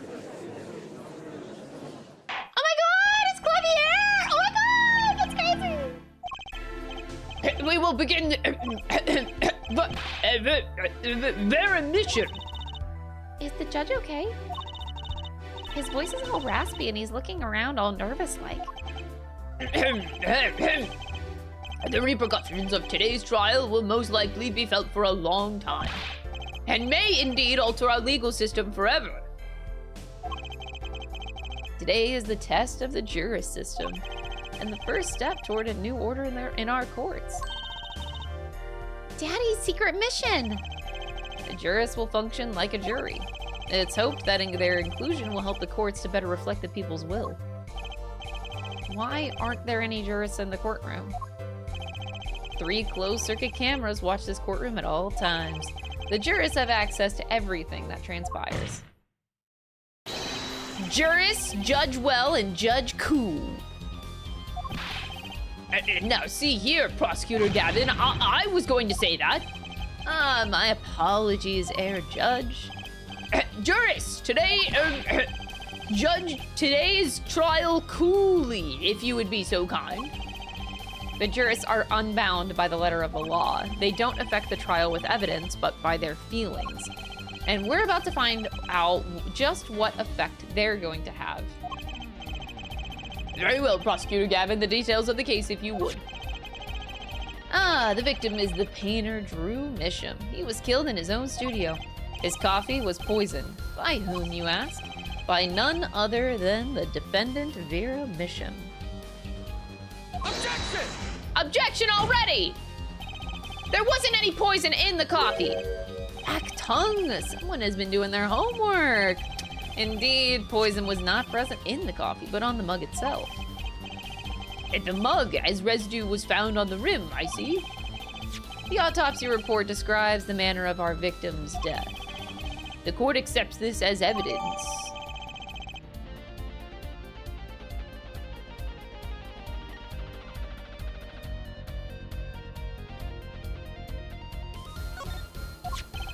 According to this report, the victim's death was caused by atroquinine poisoning.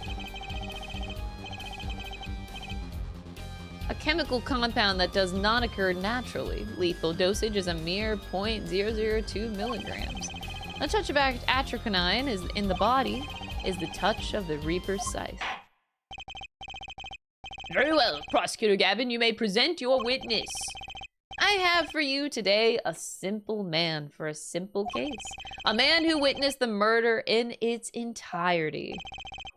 That journalist, no doubt. The witness will state his name and occupation.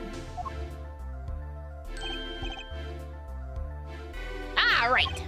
Well, for starters, my name is Spark Brushel. My job is a lone observer of the world. In other words, a freelance journalist, right? If you don't mind, I'd like to state something here for the record. Yes, Mr. Brushel. I dislike conclusions, specifically the aspect of jumping to conclusions. Preconceptions make park sandbox of endless desert waste. End quote. But you're a journalist.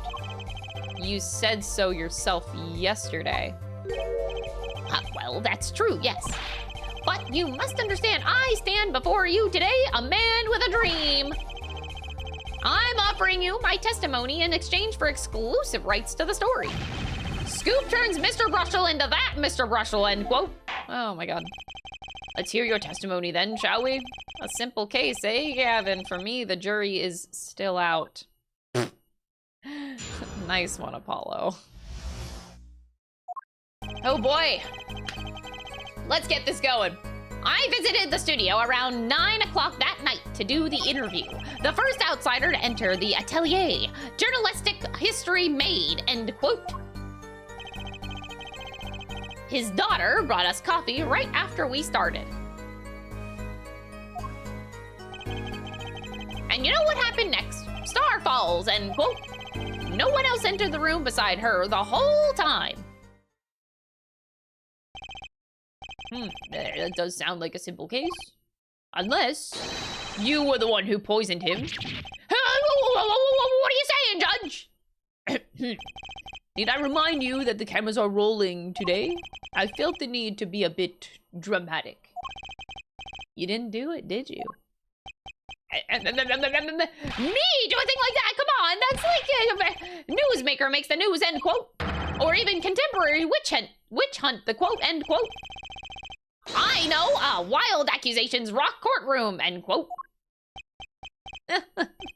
Rock indeed. Of course. Oh my god, Gavin. He's so simple. Prosecutor Gavin sure looks like he's having fun. I'm so happy for him. Very well, Mr. Judge. Your cross-examination, please. I visited the studio around 9 that night. 9 at night. Isn't that a little late for an interview? If the great painter Drew Misham says come at 9 o'clock, believe you me, I said I go at 9. The first and, as it turned out, last interview with such a prolific painter. Right. Can you tell us what it was like when you arrived? The first outsider to enter the atelier, journalistic history made, end quote. You were the first reporter ever in Drew's studio? Posterity will look back on that night as a turning point in journalistic history. A basically insignificant step for all mankind, but a giant step for that Brushel guy, end quote. If no one on the outside ever had access to the studio, then it would serve to reason that the deed was done by an insider. By which he means Vera did it. So, how did this epoch-making interview go? Okay, his daughter brought us coffee right after we started. Would you mind being a little bit more specific? Woo-wee! Let me tell you, I enjoy a cuppa. In fact, it all began when I was in 3rd grade. No, wait, 4th grade. That's not what I meant. I believe I know what Air Forehead is driving at. This coffee the victim was served. Did anyone other than the defendant touch it? Right, that's what I was going to say, really. Well, now, if you got a question to ask, you better straight up ask it. That's what I tell all the new recruits, several times if necessary. Write for a grade schooler. That's my motto. Which isn't to say I can only write grade school level. Okay. Who touched the coffee? No.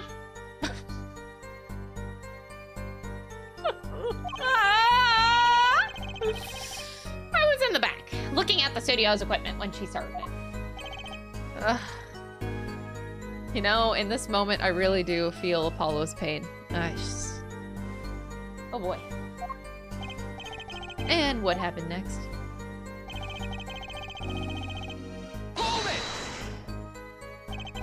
What's this about a star falling? Star falls, huh? It's like an old telegram. Send money, over. Zowie, you don't know? That's like a journalist code word. An important personage passes away, a star falls, get it? There's no gravity in space, is there? I wouldn't think stars could fall, really. Does this matter at all? Like, come on. What's going on here? Oh boy, this is good stuff, good stuff. How about star breaks? Nah, lacks punch. I know. Star dies. That lacks imagination. Of course, you could go with Drew dies. Straight to the point. I like it. I think we need to hear about something a little bit more substantial.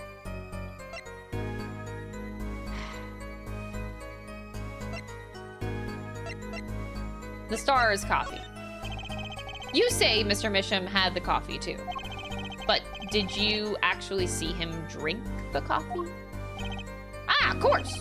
He who sees it wins, but he who says it wins bigger, end quote. What? Huh? I live in a man sees dog eat dog and writes about it world. Yet? I guess I can't say I saw him drink it, really. He had one so-called sip, if that. Man puts lips to mug, drinks, end quote. That poison is quite virulent, I hear. My stomach did a so-called somersault, since I gulped down that coffee with so much as a second glance at it. Wait, maybe something's there, some kind of so-called trick. Anyone want to venture a guess, for the record? Does this guy have a pause button? Well, Mr. Justice, did you find that testimony valuable? Yes, because he said that he also drank it. The victim drank his coffee, then immediately fell over? Well, that too, I guess. Oh, yes, you can go on to press with that one. Your Honor, this is a vital piece of information. Please add it to the testimony. Vital, right. He had one sip of that. The next moment, he was on the floor. Hold it! So he either took a sip or he didn't, and then fell over? Oh, yes, indubitably. Just like that. Wham, bam. So Mr. Misham drank the coffee and then fell over immediately. I think Brushel's telling the truth, too. Should I get him to talk about something else? Yes. Let's jump around here. How about when Mr. Misham passed away? Oh boy, what a scene that was. He puts his coffee mug down with a crash, right? Yes, and then? And then the cold finger of death touches his spine. Life's flame sputters and fails. So cold was that touch, he could do naught but tremble uncontrollably. Actually, life's flame is a little tired. Life's river froze over. Ah, yes, that's a go. I think he's starting his article already. Could you describe that a little bit more simply? Well, as you can imagine, I was pretty surprised. He hit the floor, as they say. Artist's seizure is final performance, end quote. Atroquinine paralyzes the central nervous system. The body arches back like a bow, then the limbs tremble. That's quite enough of that. Some of us want to be able to sleep tonight. Oh, yeah? Well, I want details. Lots of juicy details. After that, you can listen to our last year's hit single, Atroquinine, My Love, by the Gaviners. Available on all major music What?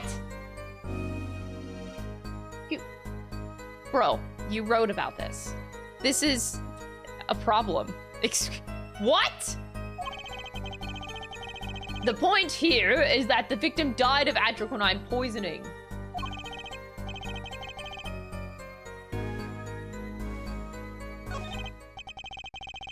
As an account of the moment of the victim's death, I'd say it's very important. Please add it to the testimony. Okay. Those spasms, that was definitely death by poison. Hold it! You say it was definitely death by poison. How can you be so sure? Hey, look, I'm a journalist. I've seen a lot of things. I need to reread the autopsy report. Okay. It just says it straight up. And I've had more than my share of experiences with so-called poisonings. Man eats fishy fish, goes bye-bye. End quote. Okay, that's a funny one. Food poisoning doesn't count. Should I get him to talk about something else? Yes. Oh shit, did I say the Stars coffee or Brushel's coffee? I don't remember which one I said. I think I said the Stars. So you drink the coffee that Vera served you too? Of course. When someone serves you coffee, you drink it. That's what my old boss always used to say. Never did get what he meant by it, though. But you're still alive, which is to say, you didn't die. Of course not. No point falling before a star. End quote. That's not exactly what I was getting at. What were you getting at then? You know the poison was on the rim, not in the coffee. Oh, yes, yes. There were 2 cups in the tray she brought, and one of the cups had Drew's signature painted on the side. No chance the guest would take that one by mistake, I guess. Well, Mr. Justice, was there something important? Sure, yeah, totally. We're talking about the coffee that the witness drank. I'd say that that is important. Please add that to your testimony. Oh boy. It's one of those 3 options. I drank the coffee too, but I'm not dead yet. Yet? Why does he say yet? I'm not dead yet, he says.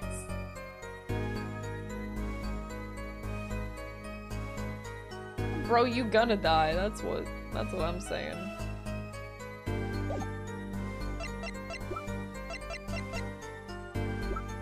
At this point in time, we really have nothing else but this. Oh! Oh, it's the other one. I didn't realize they actually did write it down. I have to switch it. God damn it. You sure you drank the coffee?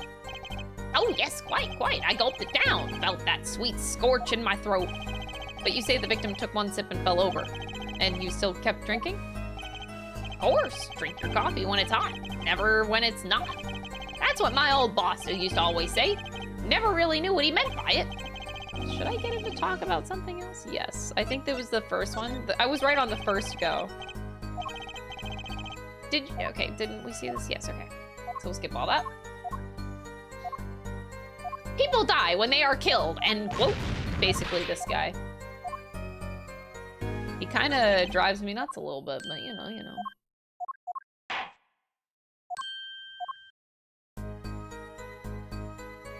So we got him. I guess I didn't press the last statement. I'll just keep going. Can you say that for sure? For sure, I'm sure. Drew Studio isn't a big place, kiddo. I'd say I'd know it if someone else had come in. What if they had been hiding in there from before? Even if someone had been hiding in the studio, they hardly could have poisoned that mug without anyone noticing. You think I, Spark Brushel, would miss something as obvious as that? No way! He sure makes it sound exciting. I guess that's his job. There's only one moment that we need to focus on, really. The moment when Drew Misham died? Exactly. There has to be something there. All right, Your Honor.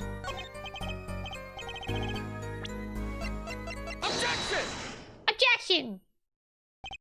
You know what I have a problem with? A particular property of the poison used, atropine.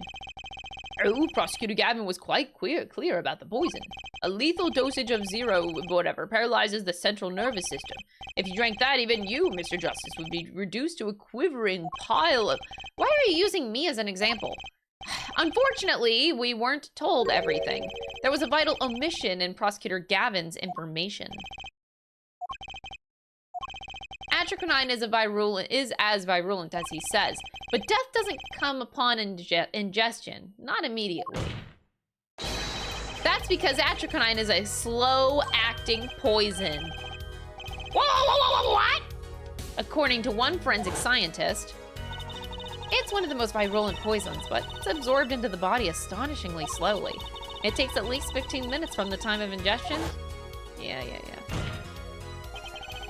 If we suppose that the moment Mr. Misham sipped the coffee when he sealed his fate, then he would still have time left to enjoy his last cup of joe. Oh my god. This guy is an actual stick in the backside. What the fuck? What's the meaning of this, if what the defense says is correct? Why, that contradicts the entire testimony that we've just heard. Well, Mr. Brushel, anything to say on the record? Slow acting. Slow act. It was virulent, all right. Even then, I had already begun digging its claws into the journalism. He's working on his scoop. Objection! It's Brushel, yeah? Air Brushel. Let's take a trip back down memory lane. Huh? Did the victim really die the instant that he took a sip? Oh my god, come on. Think it over. This is vital. You know what I think? I think that was a not-so-subliminal suggestion, end quote. I admit it does cause a problem if he died when you say he died. I'd be forced to say Auf Wiedersehen to my simple case. And you would be forced to say farewell to your article. Come again? You can't write a story based on conjecture, can you? And as the case drags on, other reporters will pick up the scent. And you'll be forced to kiss your exclusive scoop goodbye. Wow. Really? Really, Clavier? You're an ass. Look, wait, just wait a second. Just 1 second. We're waiting. Out with it. I think I just recalled a so-called important detail. A revival of recollection, end quote. A story survival, end quote. Attorney utterly confused, end quote. Actually, I did notice something when I visited the studio. I heard of poison that takes its sweet time, see? Not what I've been saying for the last few minutes, apparently. Mr. Brushel, are you saying that you noticed something that explains what happened? You bet I am! The antidote for a poisonous contradiction! End quote, you might say? Or I still have no idea what you're talking about, end quote, I might say? I figured it out, but only after an in-depth interview. See, thanks to my journalism skills, I know who poisoned that coffee. Oh my god. I want to die! Order! As far as I can tell, the witness is standing by his testimony that Mr. Misham died the instant after he drank. Of course I'm standing by my testimony and my dream of exclusive rights to the story. I suppose it was too much to hope for. What was? Of course he wouldn't choose a simple case, not him. Phoenix Wright, who else? Yeah. Yeah, but you're not supposed to, like, know him that well. Actung, Air Brushel, report for us if you would. What is it that you noticed? This court is a critical trial of the jurist system. I'm afraid that no room for doubt is permissible. You will testify to the court about what you noticed.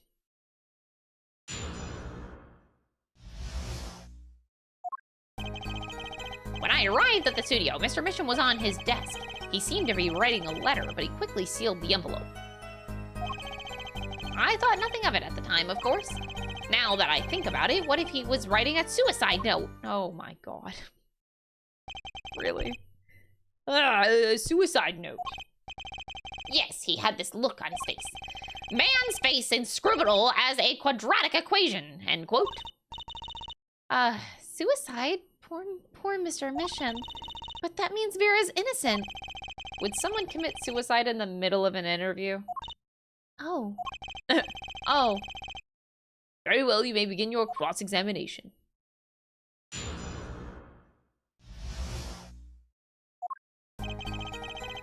When I arrived at the studio, Mr. Misham was at his desk.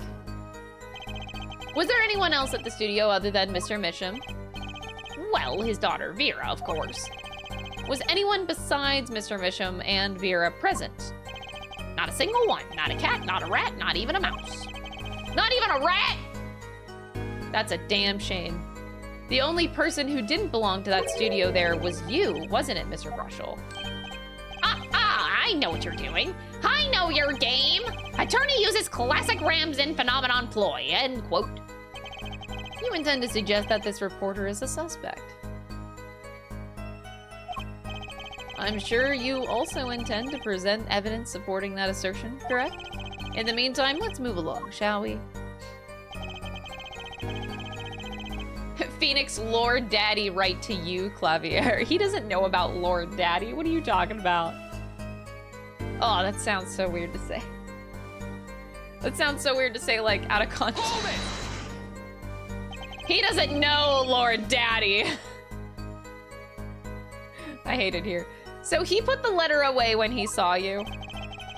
Earlier reporter gets worm, end quote. What? That's my secret. What? I'm not sure I follow. It's the night of the interview. I arrive 15 minutes ahead of schedule. The handle turns, the door opens, and I barge in. Are you sure that that's okay to do? I mean, isn't that unlawful entry, really? Mr. Misham sure they seem to think so. You should have seen him. He crammed his letter into that yellow envelope as fast as he could. I know a secret when I spot one, and that was one. It does seem significant. Well, Mr. Justice, I wonder. It does have the ring of something important. The defense finds this testimony vital, Your Honor. Please add it to the testimony. Hey, why not? My account comes free of charge. It was a yellow envelope. I heard it when I left the scene. Hold it! And you saw him seal this yellow envelope with the letter? Hey, don't look at me like that. I saw what I saw. Apollo, you think this might be... Our big break, yep. What I need to show is some decisive evidence. Oh, but really, do I? Hold it! You didn't think anything might be wrong at the time? Hey, when I go in for an interview, that's what I'm there to do. Interviewer finds looking more effective than caring, end quote. So what about now? Thinking back on it, did you sense anything strange in Mr. Misham's behavior? Ah, well, yeah, that's why I'm telling you all this to begin with. Continue with your testimony, very well. I like how he just immediately thinks it's a suicide note by default. Like, bro, what? A suicide note? Well, yeah, don't quote me or anything. I'm just saying it's a possibility, you know. So you didn't actually check the letter? Of course not, it was sealed. Contents of can unknown until can is open, end quote. You can always check the label.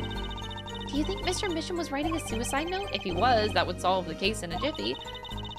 Kind of makes me wonder about that letter. Gee willikers. Chad, I wonder about the letter. Objection! As it just so happens, there was a single letter in a desk drawer at the scene. In a red envelope. What? Oh my god, dude, space! What happened to you? Prosecutor Gavin. Yeah. Was a yellow envelope found at the scene of the crime? Unfortunately, no. But air forehead. It's easy to mistake the color of an envelope. Oh my god.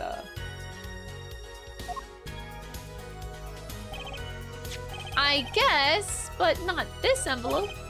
You see, it was postmarked already 7 years ago. Well, Mr. Brushel, I can explain.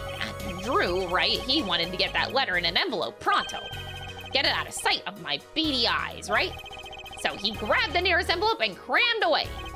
And what about the whole red and yellow envelope contradiction, chump? Chump. Well, Mr. Justice, have you anything to say to the witness's claim? That night, the victim put a letter he had been writing in a red envelope. Is impossible. I like your expression, so full of confidence. It's simple, really. As it just so happens, the defense team investigated the contents of this envelope with the assistance of a forensic scientist. What? Note that this letter is addressed to Drew Misham. Why would he address a letter to himself? Let alone send a suicide note to himself? I've been scooped! Mr. Brushel, can you explain this to the court? Oh, my. How could I have forgotten? I suppose this happens to the best of us. Reporter gets old, forgets lots, end quote. I'm still waiting for an explanation, Mr. Brushel. Well, that's the thing. You see, after he put his letter in that envelope, Mr. Misham sat there searching his desk drawer for something. His desk drawer? Ah, yes, a stamp, a so-called postage stamp, end quote. A stamp, whatever for?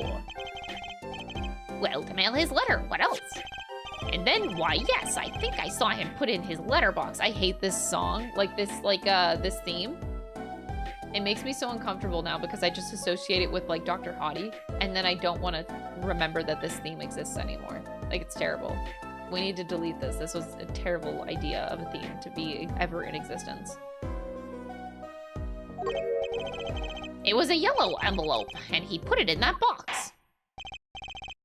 Well, apparently this yellow letter has nothing to do with the case. Oh, how I wish it did. Just think if that were a suicide note. What a story! Star writes suicide note in front of reporter. Falls, end quote. Ahem, as I was saying, has nothing to do with the case. That said. Yes, Your Honor. Makes me wonder about the contents of that red envelope.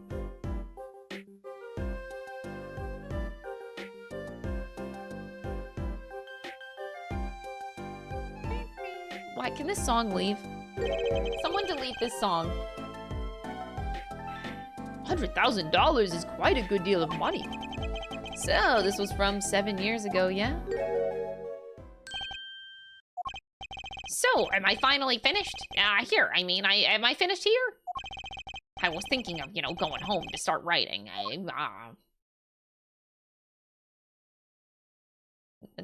No.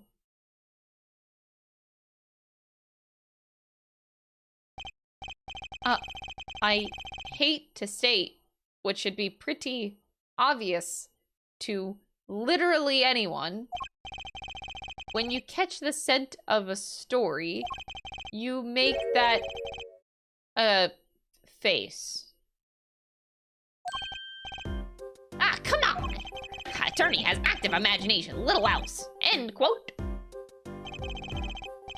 Even I noticed something and my eyes aren't what they used to be. You know, I'm starting to understand what all this perceiving stuff is about. Oh, the judge has literally no idea. Judge has active imagination, end quote. Apollo, stop. Apollo.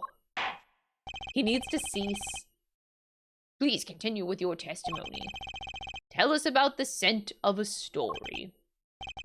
Hey, I'm the one asking the questions here, usually.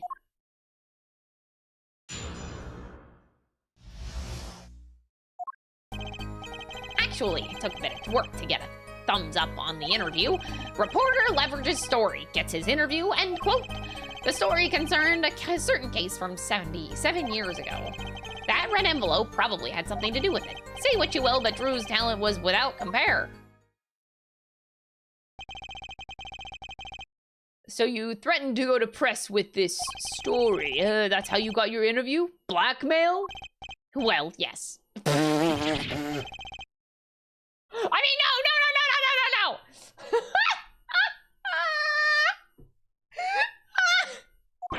It wasn't exactly black. I mean, I'm not. Something wrong, Mr. Brushel? Oh, look, this is my story, my tidbit. Journalist info is livelihood, end quote. I see. Well, you have me chatting away in here. What's going on out there? What if some wily wordsmith or Sally Scooper gets wind of my story? They could be going to press while I'm going to waste. The court feels your pain, Mr. Brushel. Mr. Justice, let's pick up the pace. A certain case 7 years ago. Wait, 7 years ago? Oh my god, no. Everything ties back to 7 years ago.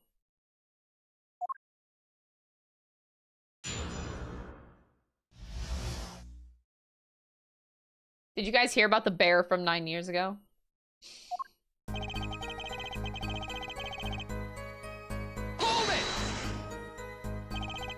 The victim, Drew Misham, had an aversion to reporters.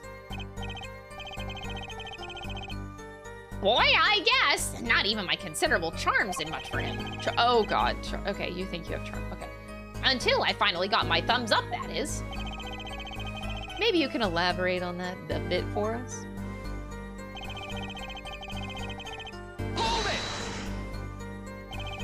Exactly what sort of story was this? Oh, a little one, like I said. Nothing more, nothing less, nothing in between. End quote. I might have suggested I had a lead on a particular story, but I didn't threaten on cajole or nothing, honest. So a suggestion was enough to get an interview? Mr. Misham must have really wanted to keep it under wraps.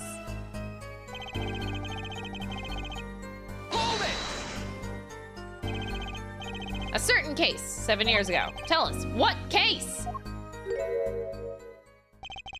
Let me state one thing, Mr. Attorney, and you can quote me on this. I can't talk about that case.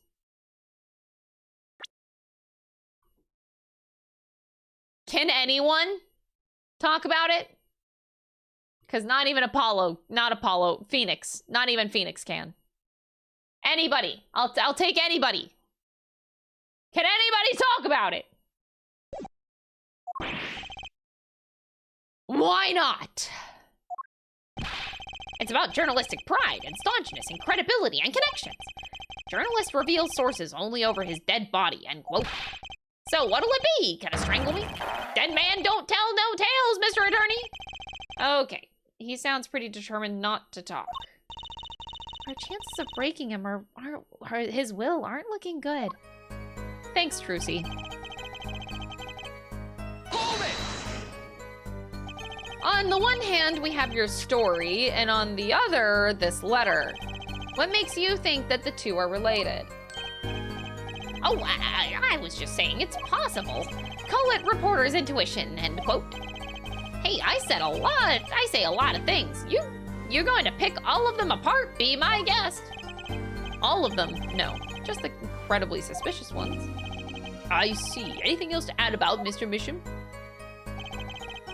Say what you will, but Drew's talent was without compare. Oh, whoops, it all makes sense. Nothing jumps out as ridiculous. I wonder what the story he's talking about is.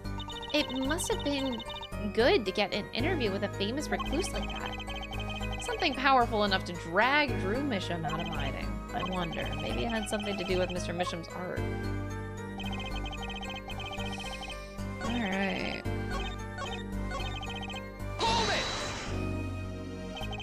Just how amazing was Mr. Misham's talent? Huh? Hoo-wee, boy. I mean, hey, he's a star, man, a star.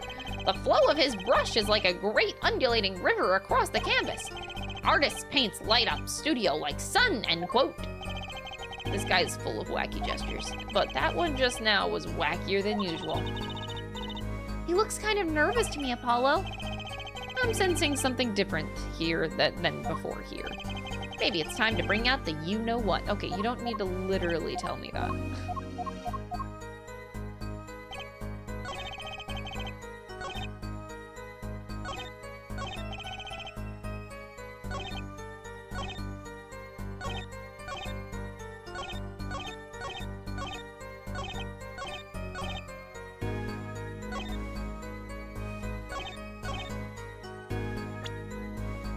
I'ma save my game.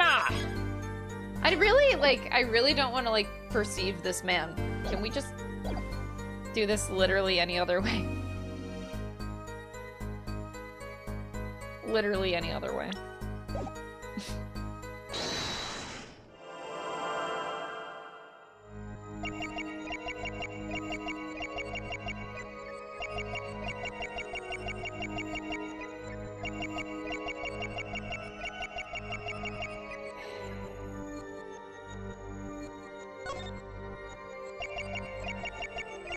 Hoping I can get it fast. I'm not even sure that this is the statement. I'm like ear twitch, finger twitch, literally anything. Pen twitch?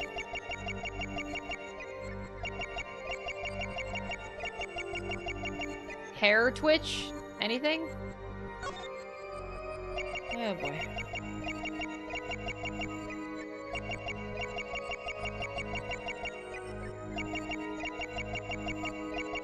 Nothing moving, chat. Oh boy. Maybe eyebrows? I don't even think this is the statement. I don't think this is it. Can I go back?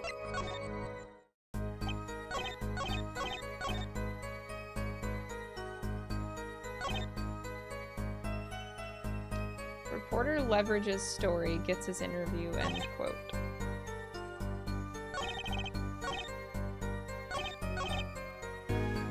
The story concerned a certain case from 7 years ago.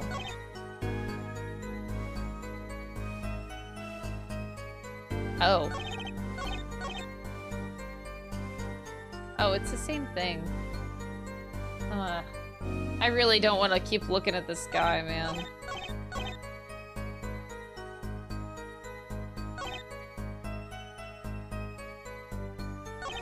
Is it this one? I don't want to look. Can we stop this?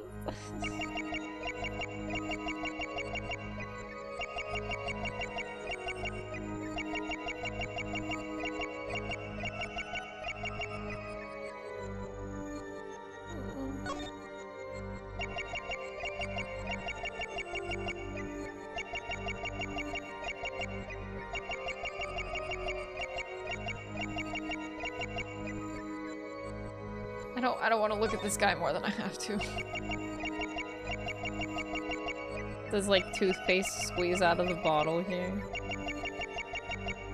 That'd be so weird. I hate it here. I hate it here. I don't want to look at his face. I'm trying not to look at it.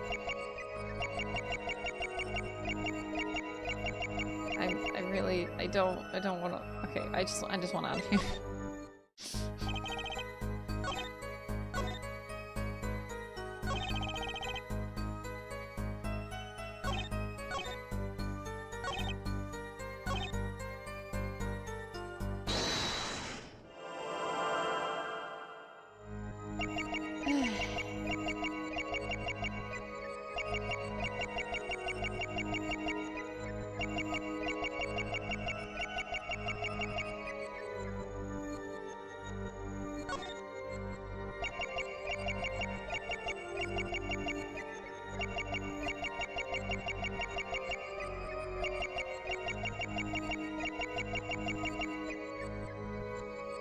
Ugh.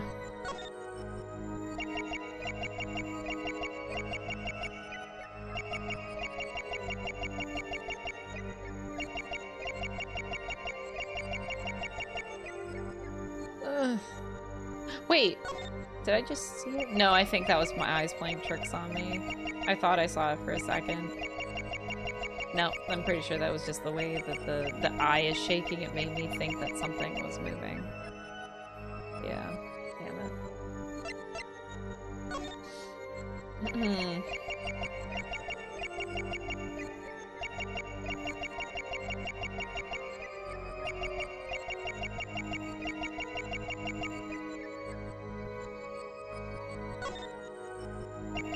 I'm only like 60% sure that this is the statement too.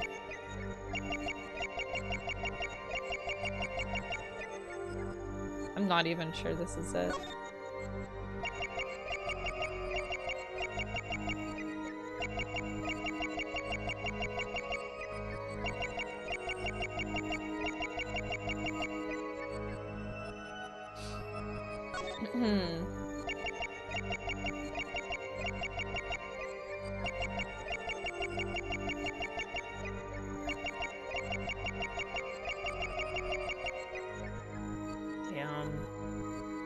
Oh boy.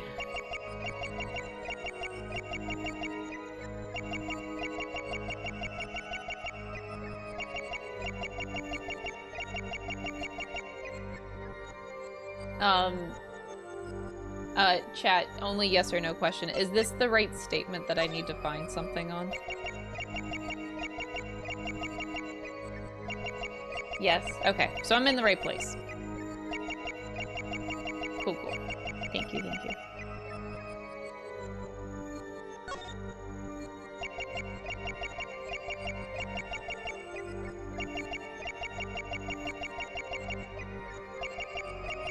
Because yeah, I can see it being, I can see it being this statement. It makes the most sense, I think, out of all of the other ones.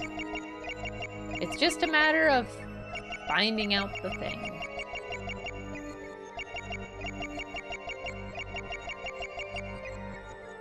Bruh.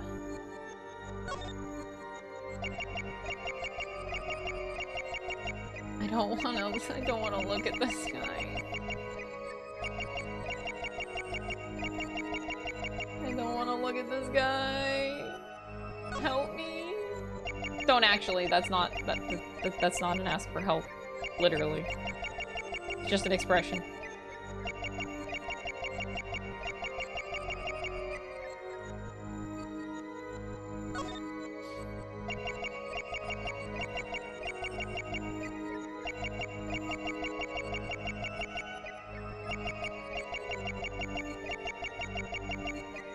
Nothing's moving around here. Nothing. Like, I don't see...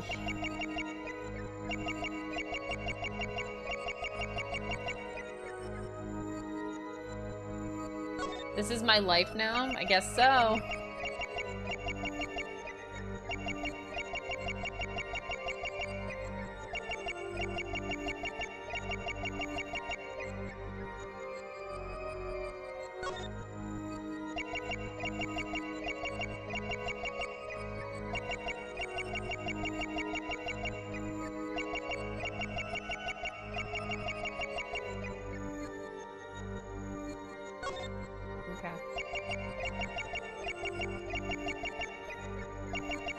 so sorry, Mons.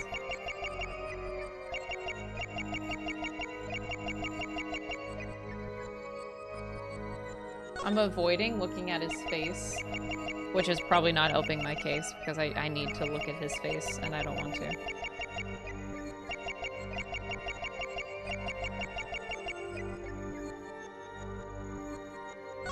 Oh boy.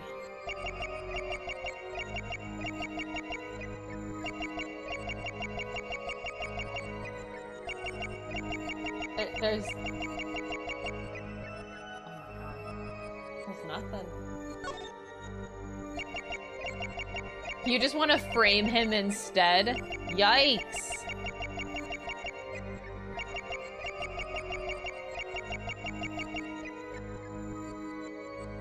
Why am I looking at a goddamn armpit? I want to die.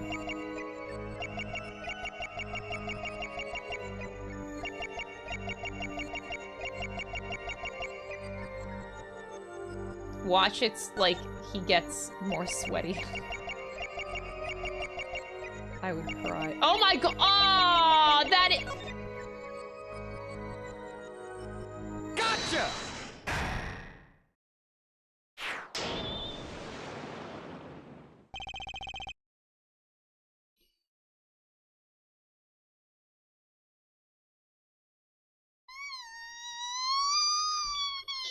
Okay. Okay.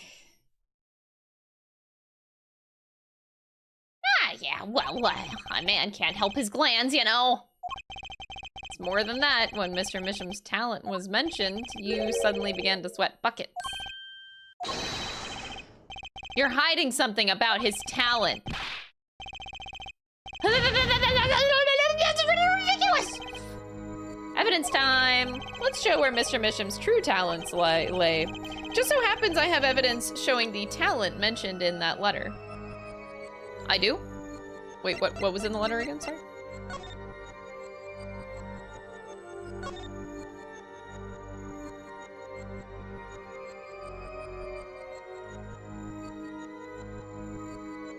Eh?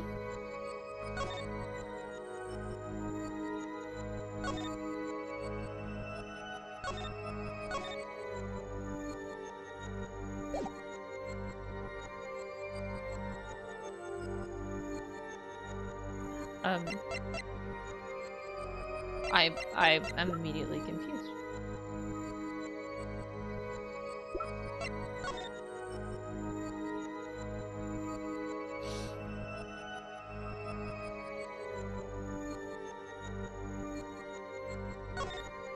Sign the papers and send in the enclosed envelope with the enclosed stamp within 3 days.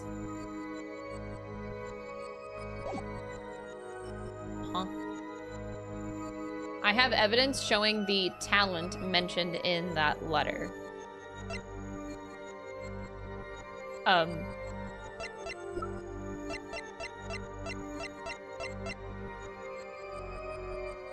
But this is...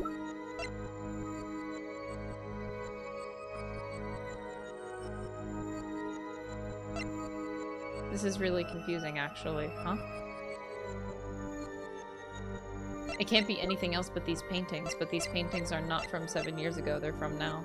Huh?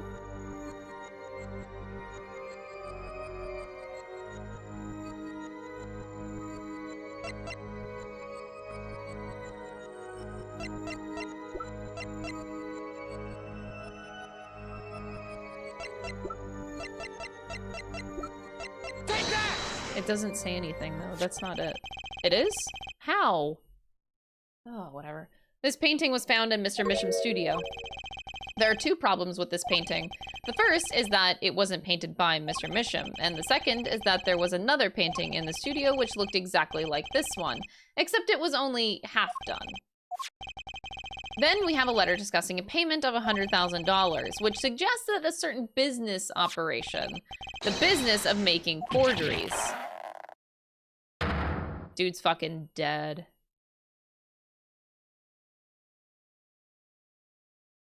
He's dead.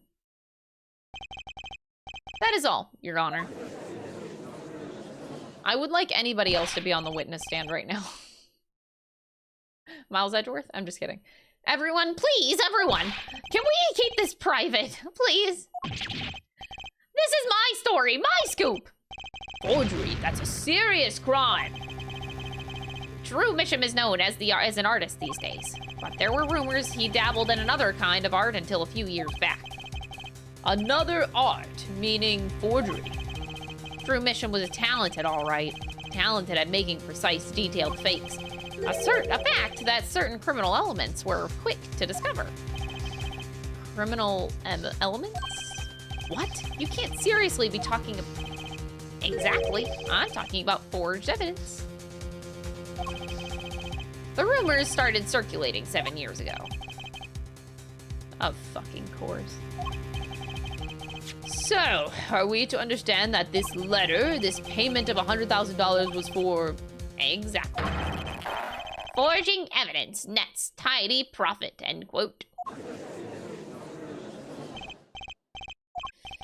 Why, it's like our victim was living a double life. This is my chance. So the victim had ties to the criminal world, right? He could have had plenty of enemies that we know nothing about. Oh, come on, Clavier!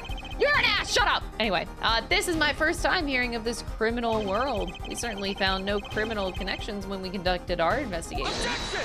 Objection, yeah, fuck you! But how do you explain all this money? You have to admit that there's a possibility of some illegal activity here. Oh my God, stop fighting! But there is no proof tying this letter to our case. Oh my fucking God, I hate you. Our case was and remains simple from the very beginning. Only the defendant could have poisoned that mug that night. And you, of course. Hey, the only thing I poison is my pen when I'm writing reviews. Okay, what the fuck? Huh? Mr. Brushel, your testimony to this point has been quite unreliable. It doesn't speak well of your reporting acumen. What are you talking about? My journalism is rock solid. Journalism so solid you could stand an elephant on it, end quote. In any case, let's hear a summarized recap of your testimony. If we can ascertain the situation in that studio from the recap, the trial is over. Apollo, what's he talking about? The cross-examination showed Mr. Brushel didn't have reason or means to poison him. As long as there's no other suspects, then the killer had to be Vera, that's what. This next testimony is our last chance. Mr. Brushel, your testimony, please.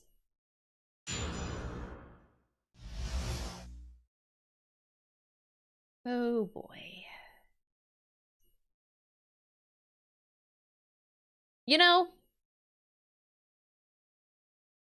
I still think Phoenix Wright is innocent, that's all. That's all I'll say. The only person in the studio that night was the defendant. It was Vera who poured the coffee. She admitted as much herself. The only thing that touched Drew's lips during the interview was that mug. And nothing left that studio after he died. Nothing. Clearly, the only one who could have poisoned him was his daughter. A nice testimony, clear, succinct, and without room for doubt. Oh, shucks. You really think so? I believe this clarifies the situation that night. Very well, Mr. Justice, you may begin your final cross-examination. Right. I still have one trump card left to play, and I won't let this trial end until I use it. What's that? What? Excuse me? I'm gonna need that in, like, simple terms. What the fuck are you talking about? We have a trump card? The tiny frame? That's all we have. And we don't even know what the fuck it means, Apollo. Hold it! That doesn't prove Vera poisoned it. How many times have we heard that one, Air Forehead? The poison reached its victim via that coffee mug. And from where did that coffee come? Not to beat a dead horse again and again, but perhaps you could fill us in? I'm on it. You need a horse to beat. I'm your man. What? How do you... You just... Okay. What? Okay. Okay. Hold it! Okay. Not sure what to... Okay. Yes. And you witnessed her pouring the coffee. Of course I didn't witness it. When she came in with that tray, the coffee was already poured and steaming.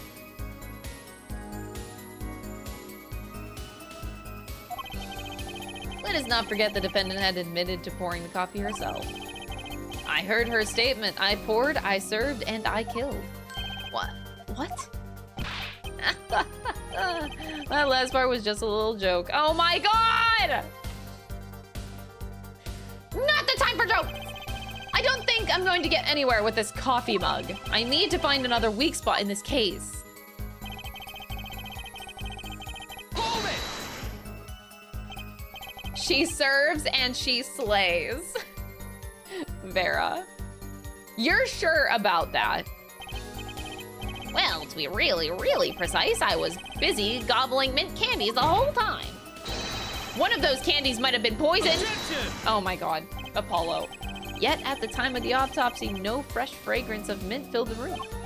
And no mint residue was found. It was a long shot anyway. Don't tell me you're still trying to prove this. You think the victim ate, drank, or otherwise ingested something other than coffee? Well, Mr. Justice, if you have some proof, the possibility is there. I can feel it, just maybe not prove it, not yet. And possibility isn't going to cut it, not now.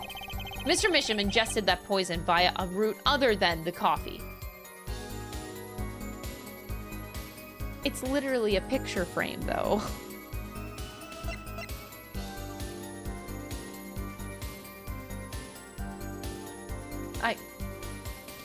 You know what? What have I got to lose? Nothing. I gotta risk it. Please show us your evidence. What evidence shows that the victim wasn't poisoned via his coffee mug? Your Honor, I don't fucking know. Come on! I'm insulted! He immediately plays music! Come on, bro!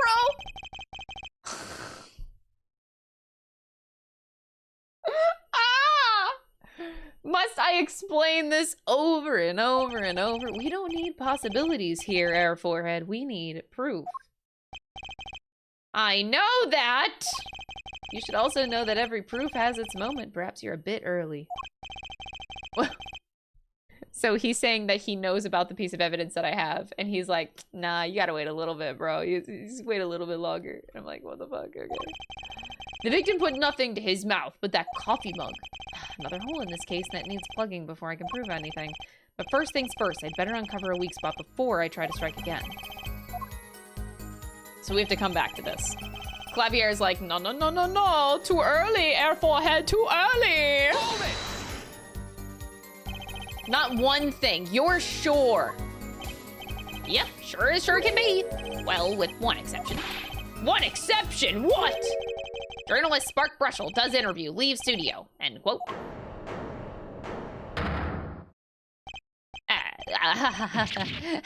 on! It's just a joke, get it? Not funny, I know, but still! Did something leave the studio? Why does that sound familiar? Where have I heard something like that before? Oh boy, you know what I could use in this current moment? A flashback. That's crazy. They give it whenever you don't need it, and then whenever you do need it, they don't give it to you. This game.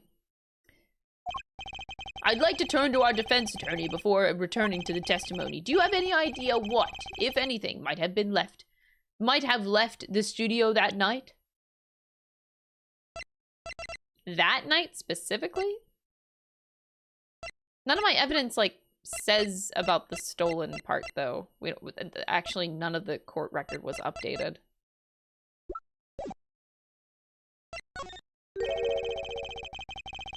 I think one thing might have very well left the studio that night, actually. A certain something that has vanished from the crime scene. By which you mean something other than our witness. Of course. Don't tell me, Vera Misham. Believe me, any comic relief I may provide is entirely unintentional. I don't believe you, Apollo. Let's see what you've got for us, Mr. Justice. Well, this thing wasn't at the crime scene, so I can't show you. But I do have evidence that shows how it could have been taken from the scene.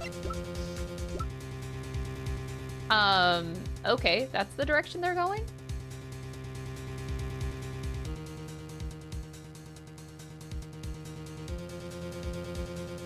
We do have evidence that it was taken from the scene. Wait.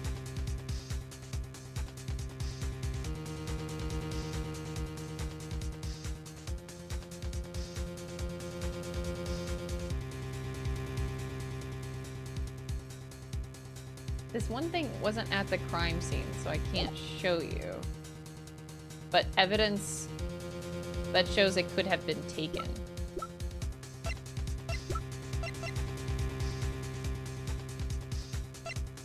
But yeah, these things were all there, huh? Oh god, I don't remember. I don't remember where we got the business card. Oops. Oh, she gave it to us in the detention center. That's right.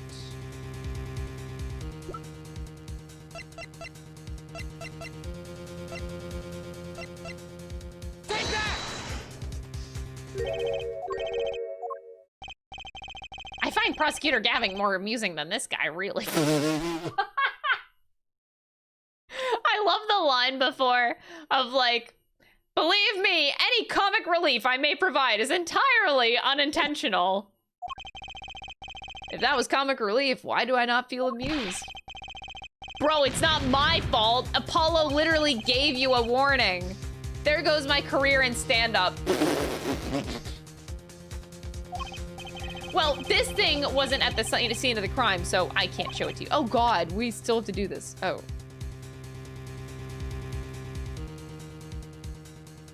Huh? They're not letting me leave. All of these things that we have was at the scene of the crime. I don't understand. And this isn't related. The Gramarye stuff isn't related yet. Huh?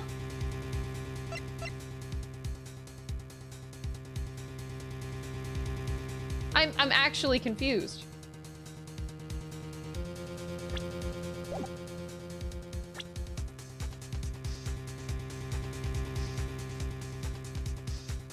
This thing wasn't at the scene of the crime. This is at the scene of the crime.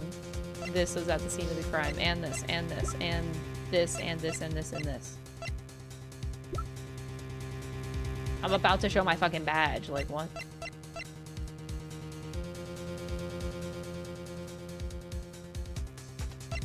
Unless we're hinting at, like, the stolen painting, but even then, it's like... No. Huh?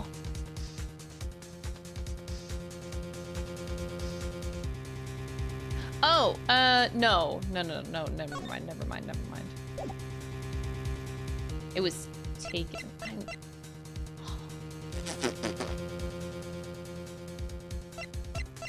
My brain is dead. You have evidence that shows it could have been taken from the scene.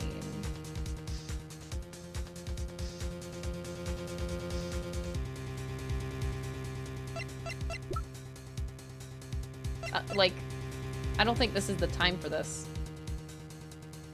But I guess we're just gonna do it. Take that! It's not it.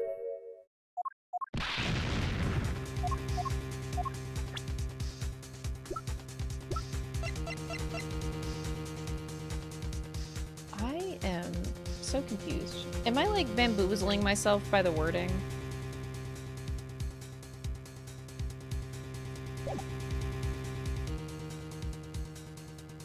I think I'm bamboozling myself by, like, the wording. I'm really sorry. Okay, it seems to be okay. I'm sorry. I don't know why I always feel bad for the mods in these kinds of moments.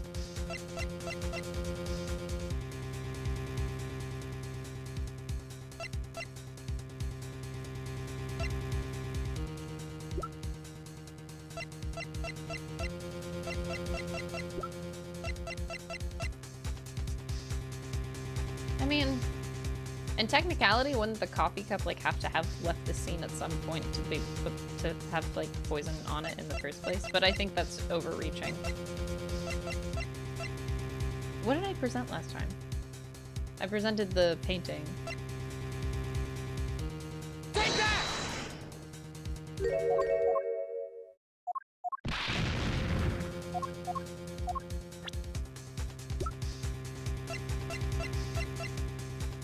So I presented. Oh wait, no. I did the tiny frame. Oops. Oh my god. Am I living at 1 HP in a dream here? Take that! No, we're just actually. We're just actually dying. Oh, it was a non-English comment? Okay. Got it. Unfortunately, I only know one language. I wish I could say that I was bilingual. I understand a little bit of French and a little bit of Spanish, but that's as far as I go.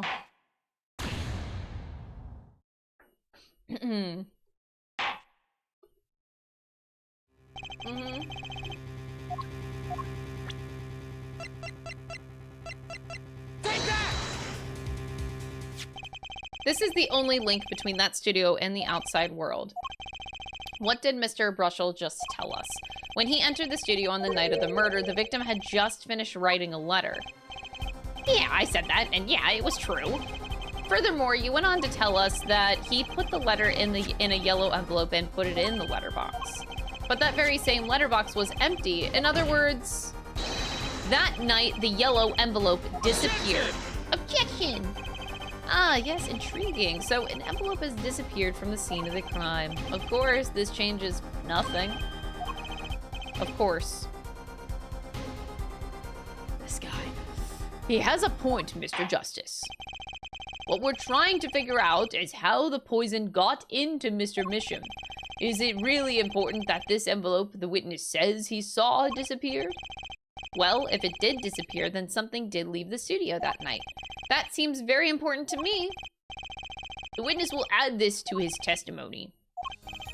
I still think this fails to change anything, Air Forehead. I wouldn't be so sure. A letter disappeared from the crime scene. This is exactly the opening I've been looking for. Who took it out? The letter was put in the post from the studio, but I hardly think it matters. Bullshit! I mean, hold it! Yeah, that. Nothing could be more serious than an envelope disappearing from that studio, and you are hiding that fact from us. Yes, well, actually, I don't argue the possibility that a letter disappeared from that studio, but Air Forehead, isn't there a much more serious question before us? How Mr. Misham was poisoned, I know. But Mr. Brushel's testimony has changed, which means the facts of the case have too. And what he's told us means something entirely different now, I'm starting to think. Let's keep thinking, Apollo. I think the more I think about things, the worse I get, actually. I think that is how my streams just work in general. Every game that I ever have played in my life, the more I think about it, the worse I get. Hold it! You say clearly, as though it was obvious. But this claim that the defendant poisoned the victim is merely conjecture. Ah, yes, well, you see, in my business, it's all about making those ridiculous things sound right. A bad habit, I know. Yes, well, actually, I guess this is more of a case of ridiculous journalist sounds wrong, end quote. The court is forced to agree with you. Please refrain from wild conjecture. Understood loud and clear! If only I could believe that. What do you think, Apollo? Everything he's saying seems so not flawed. Well, that's kind of what you want from a testimony. I need to keep my eye on what matters. How and why was Drew Misham killed? Vera poured the coffee. That's not going to change. But if that coffee didn't kill him, I need to find out what did and prove it. Hold it!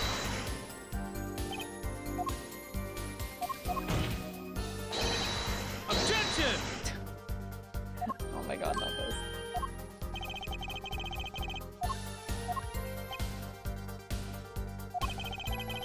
possibility is there.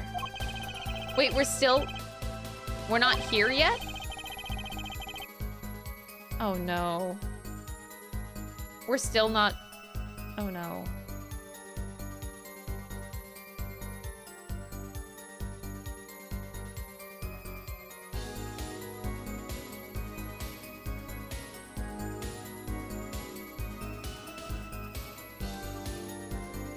I don't think I can, we're still not there yet, are we?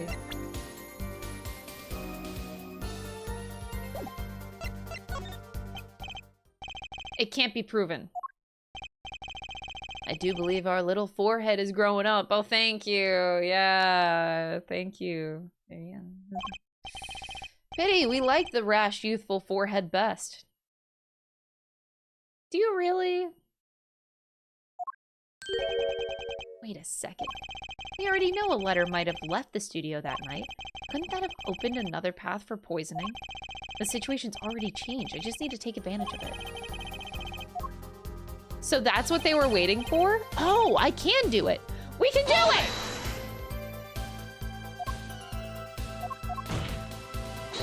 Objection!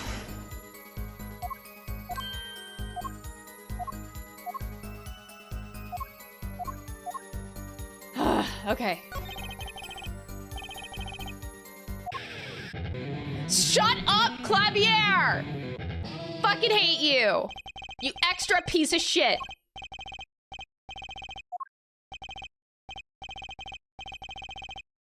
Prosecutor Gavin, I hope you understand. I'm ready to give you that proof. I am? What did you say? I have proof of the disappearing envelope. We do?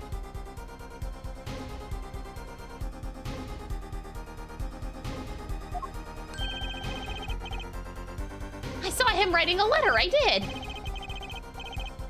Which was picked up by the mailman, I assume. Of course, which means that envelope has a stamp on it. Ah. As we all know, stamps come with dried glue on the back. In order to use the glue, you have to wet it by licking the stamp. Brutal. Objection! No one worth talking to actually licks stamps in this day and age. Wait, you don't? You don't lick stamps, but you lick the envelope closed, like when you close it. Objection! Even if you wanted to talk to him, you couldn't. He's dead after all. Objection! Oh, they're fighting. Okay, so he licked the stamp. But wait, how does that explain the anthracnine on the rim of the coffee mug? Objection! Oh my god! If he licked the back of a poisoned stamp, the poison would get on his tongue, yes? What would then happen if he put the coffee mug to his mouth? Damn, bro! Okay! Those traces on the mug weren't the killer's doing. It was the other way around. The coffee mug didn't poison Mr. Mission. Mr. Mission poisoned the coffee mug himself. Damn, Apollo Justice! Woo! Look at this man go! But that does it? Recall, if you would, anthracnine is a slow-acting poison. The poison entered his body when he put the stamp on that envelope, but his time wasn't up until the very moment that he touched his lips to that cup of joe. Woo! That'll get Clavier to shut the fuck up. What is happening? You have something to add, Mr. Brushel? Uh-oh, his nose is picking up another scent. As I believe I mentioned earlier. That's the thing, see? After he put his letter in that envelope, oh my god, this was 2 seconds ago!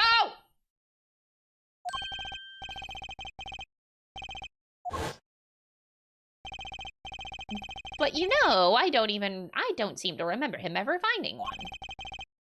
How hard is it to just fucking say? It's not. Instead of a flashback, you literally could have just said, I said that he was looking for a stamp. It's not that hard. Anyway, maybe he'd just run out. Incidentally, we searched the desk drawer at the scene of the crime. There were no stamps. Not a single one. That does pose a problem. How will you prove that the stamp was coated with poison? Actually, I'm glad that no other stamps were found. It makes proving that the stamp he used was poisoned possible. Great, I'm making Clavier laugh. That's great. Good show, good show. You can't even prove that there was a stamp at the scene in the first place. Let's hear what the defense has to say anyway. Where's your evidence that proves that the existence of this poisoned stamp? Take that! That certainly is a cute little frame, and by little, I mean really little. It was on the victim's desk, Your Honor. Quite empty, as you can see for yourself. I noticed that too during my inspection, so what? Ah, apparently you weren't as observant as you should have been. You see, when you saw this frame, it was missing something quite important. A pale bluish stain on the inside of the frame. Atraconine residue. Why wasn't I told about this? Because you don't have an Emma Skye on your team, buddy boy. Actually, kind of do, but she didn't tell you. The frame is only 2 inches square. The face of the frame is even smaller. Maybe an inch wide at most. You aren't saying. Oh, but I am. Tell me, what fits in such a small frame? A commemorative stamp, perhaps? Oh, Apollo! Woo, buddy! A poisoned stamp was in this frame? Impossible. Prosecutor Gavin? Why would he put something like that on his desk? Don't tell me he had it there so he could commit suicide if the mood struck. You know, can I say something? I had a thought, see? What, Mr. Brushel? And please stop jittering around like that. The victim was a forger, right? There's a lot of money in that line of work. Forger forges friends, makes enemies too, end quote. So the poison stamp might have been a murder weapon aimed at him. Objection! Oh boy.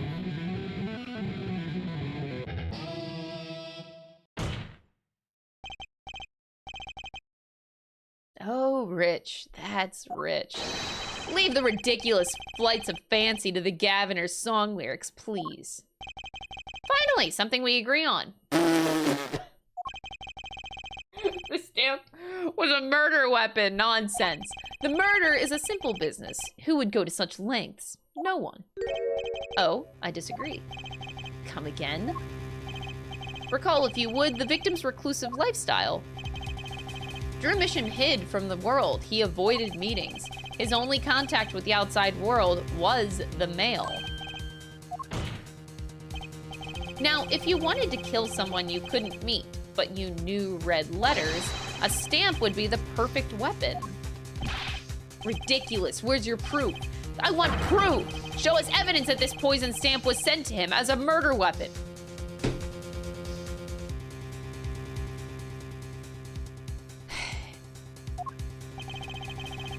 I might not have evidence, per se, but things are finally starting to come together.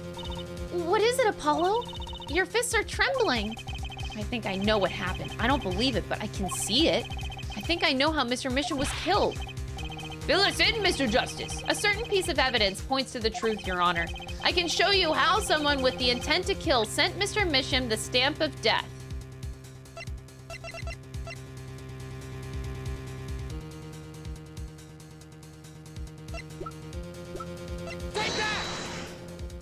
It can be nothing else. Isn't this the envelope the one from 7 years ago? Think about the text of the letter again. There were 2 pages in the envelope. This is page 1. And this is page 2. I want to draw your attention to one phrase in particular. Send in the enclosed envelope with the enclosed stamp within 3 days. The enclosed stamp, Your Honor. In other words, if I would had it straight, the stamp, poison, on the stamp, lick, lick, gasp, end quote. But this is 7 years ago. So Drew Mission was supposed to be murdered 7 years ago? Now, what if he had done exactly as the letter asked? He would sign the document, put it in the envelope, and put the stamp on it. Then he would put it in his letterbox. 15 minutes wouldn't have elapsed between affixing the stamp and mailing the letter, but the clock started ticking, and when the time came, he drew his last breath. And the murder weapon would be taken away from the crime scene. Quite conveniently, thanks to the postal system.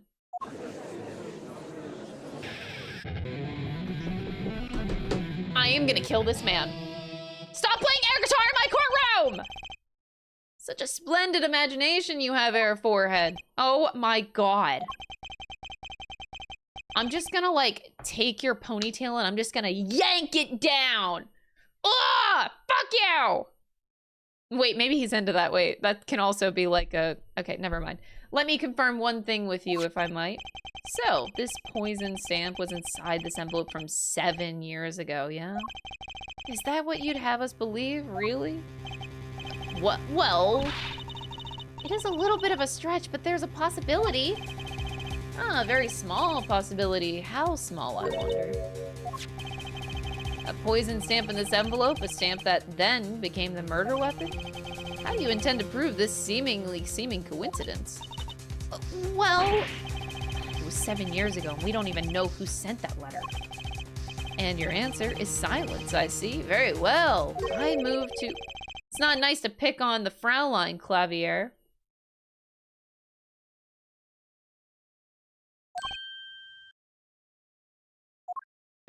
What?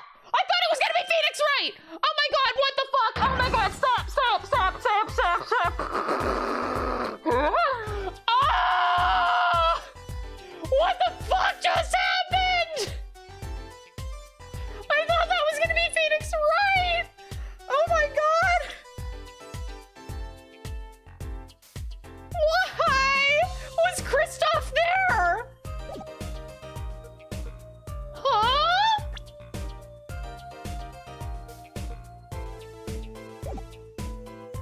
What? Oh my god! That was like a Kristoff jump scare. My brain. Okay, I was expecting Phoenix, and then Kristoff shows up, and then Emma shows up. What the fuck?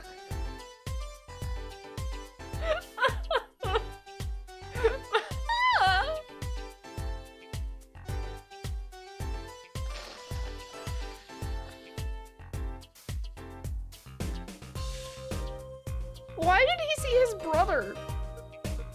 What just happened? Ah, Emma!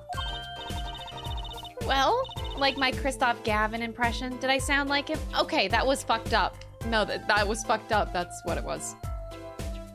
Extremely fucked up, actually. Don't quit your day job, Emma. Don't you have a crime scene to be looking after, Fraulein Detective?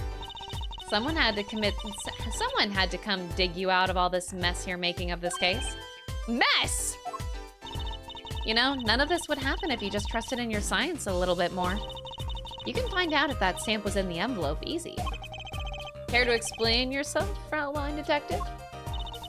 Glare at me all you want, but science is on my side. It's all in that residue, right? That's right, the poison detection spray. Produce the red envelope at once. You can pull it on the you can open it on the authority of the court.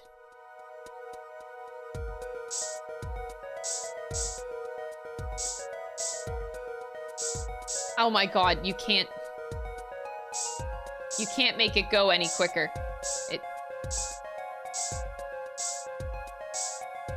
Oh my god.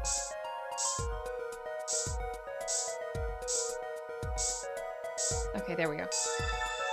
I want to die. Okay, we're good.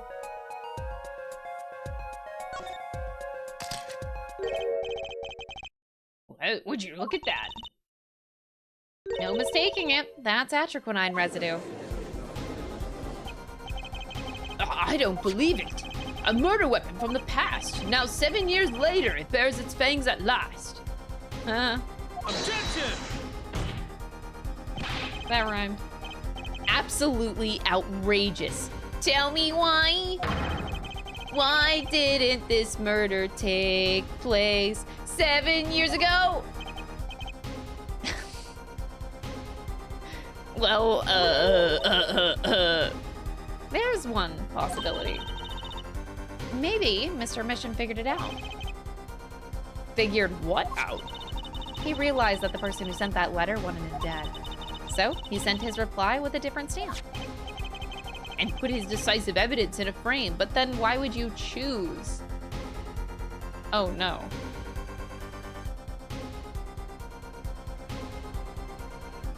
Oh no.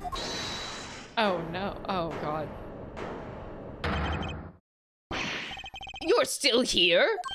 Can I make a statement here on the record? I, Spark Razortooth Brushel, claim this scoop as mine.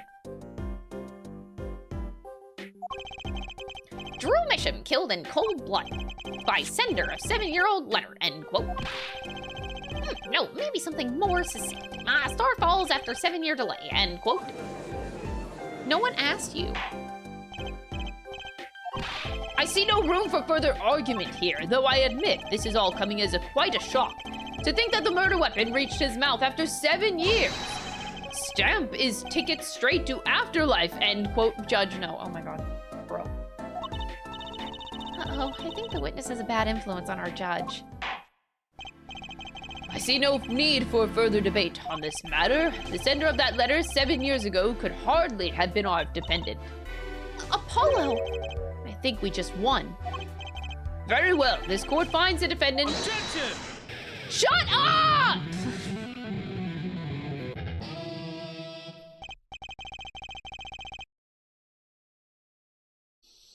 My god! Is this the bright future of our legal system? Prosecutor Gavin? A ticket to the afterlife from 7 years ago? Tickets from Gavinier shows are invalid after 2 weeks. It doesn't make sense any other way. It boggles my mind that so many people haven't noticed this. There's a fatal contradiction in Air Forehead's claim. Yeah, I know. You weren't supposed to point it out, you fuckface. A poison stamp was placed in this envelope, whereupon it was framed until now. If that's the case, then why would Drew Misham have done what he did? Well, you see... Emma explained that. He must have realized that it was poison. Yes, therein lies the rub. Okay, yes, we're getting there. 7 years ago, the forger, Drew Misham, sensed a trap and put the stamp in a frame. I do not debate this, but this begs the question, why 7 years later did he use that stamp on the night of the murder? Ah. Surely you don't mean to suggest that Mr. Misham simply forgot. He put the murder weapon in a frame on his desk for 7 years and forgot? You expect us to believe he's spraying the trap on himself? Oh, come on, that was obvious.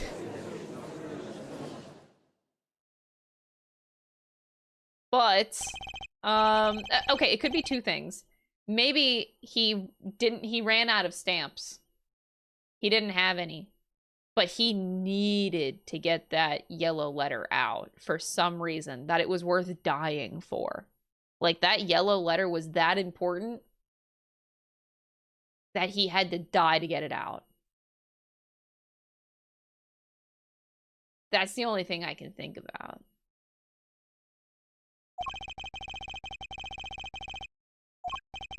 That had been sitting on his desk for 7 years. Apollo! I don't think we're winning anymore. I'm glad to see we're all back in the real world now. Welcome back to reality. We've been waiting for you. Objection! Oh. Objection! Shut the fuck up! Okay, then how do you explain the poison stamp that was in this envelope? The poison stamp? Where exactly is this poison stamp again? Have you brought it to the court for us? Oh my god, you're an ass! It was taken from the crime scene. Oh, what do you expect us to do? Do you want me to whip it out of, like, Trucy's magic panties? Like, shit doesn't work like that, bro. You don't just, like, shit out some evidence unless you're forging it. Oh, God. Ugh. I don't even want to go down that rabbit hole. That's a rabbit hole I don't even understand right now. What the fuck? I see no proof that such a thing ever existed.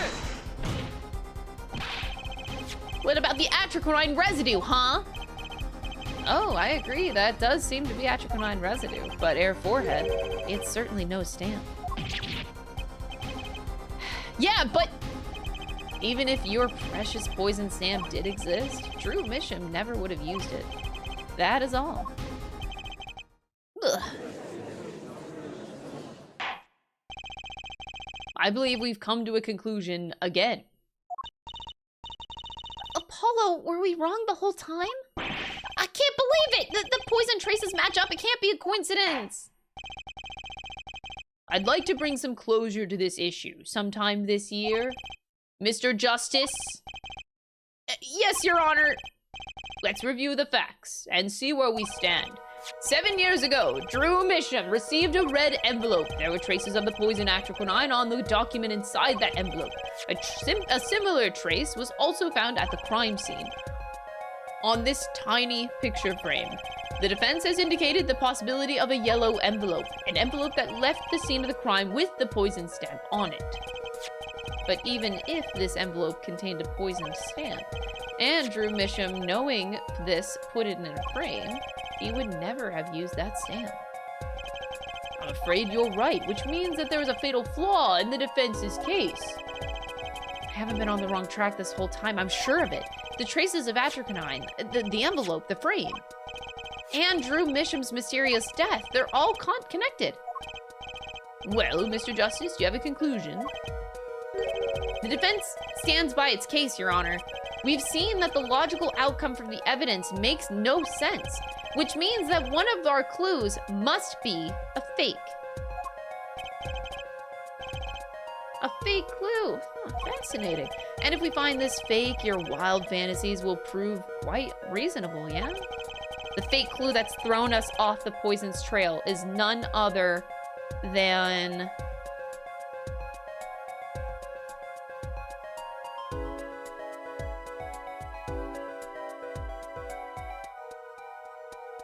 Huh?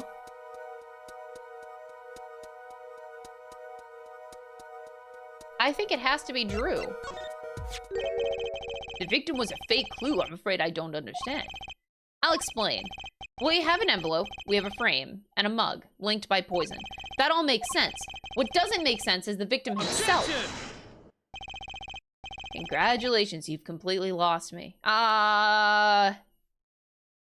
No. I think this has to make sense. So the fake evidence is none other than the master of fake himself, the forger? It makes a good story, I'll give you that. No. The fake clue, fakes, forgeries. Ah! I know that face. That's the I just had an idea face. I don't know if I'm right, but I'm going with it anyway. What if our forger is the fake? Come again? 7 years ago, our forger sniffed a trap and stepped aside. 7 years passed. Now the forger stumbles into that very same trap and dies. Why? Because the forger who was killed was a fake. Here we are again. The victim with a fake was a fake. One forger smelled the trap. One forger fell into the trap. That's two forgers, and one of them was a fake. Oh my god. Okay. Okay. I'm going. Order! So you're telling us that Drew Misham, the victim, was a fake. Well, if he was the fake, who was the real forger? You'd better not be claiming that there was some kind of switcheroo. I'm afraid you're going to have to back up your story. Mr. Justice, show us just who the real Drew Misham was. If Drew Misham wasn't the real forger, there's only one person it could have been. It was Phoenix fucking Wright. I'm just kidding. Can I do it? Take that!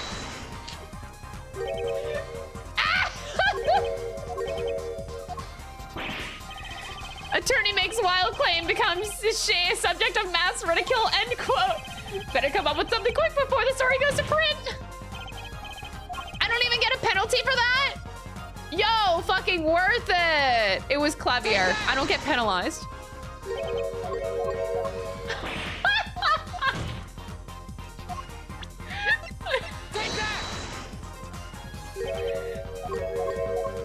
No one reacts to anything?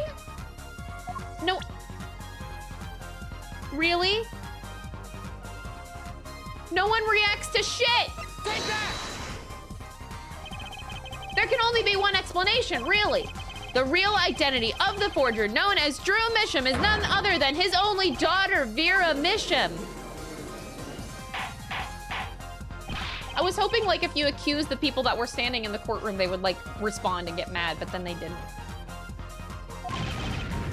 Mr. Justice, this is going out on a limb, even for you. I kind of agree. I mean, Vera, a forger? Let's consider it before you write it off entirely. If you look at the paintings in the studio, one fact becomes quite clear. Forgery had been taking place in that studio for quite some time. The forger wasn't caught in that trap 7 years ago. This can only mean that the one who was caught in the trap wasn't the forger. Actually, that does make a certain kind of sense. One more thing.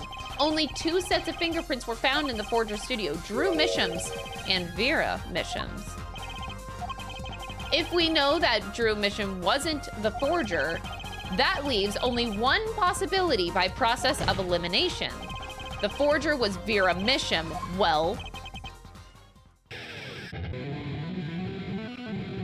come on, Claudia.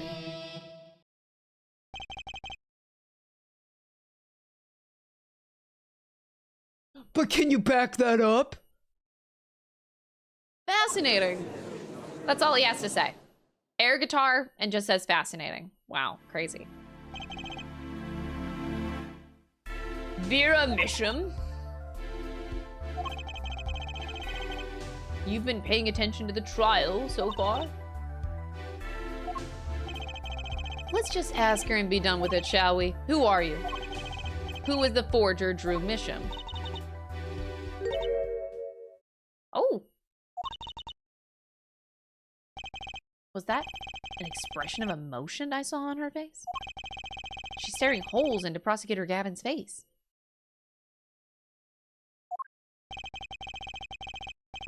I'm used to being stared at by Frauleins, believe me. Though they usually talk to me too. Tell us, were you the one who forged those works of art?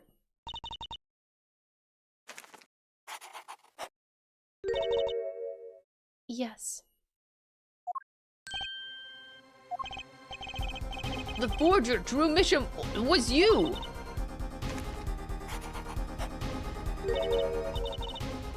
Yes, it was me.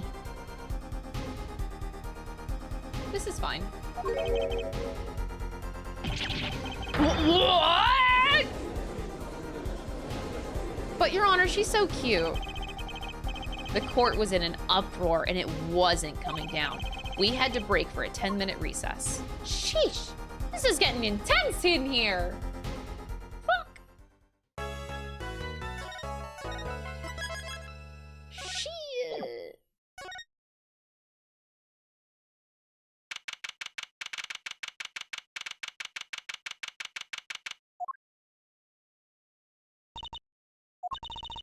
Where exactly does this leave us, Apollo? Well, the Drew Misham who was killed wasn't Drew Misham, the forger, basically. Well, then who was he? Well, he was actually doing her nails. So, you really made those forgeries?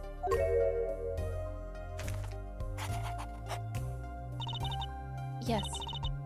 For Father. I know it was wrong. Could you tell us how it happened? My father was a painter. I loved painting ever since I was a child. One day, Father saw it in me. He saw that I had the talent.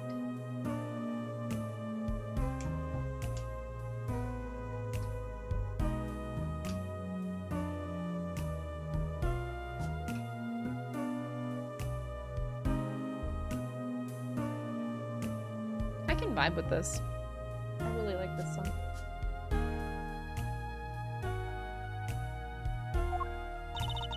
The talent for making forgeries? How should I say it? It was not only paintings I made.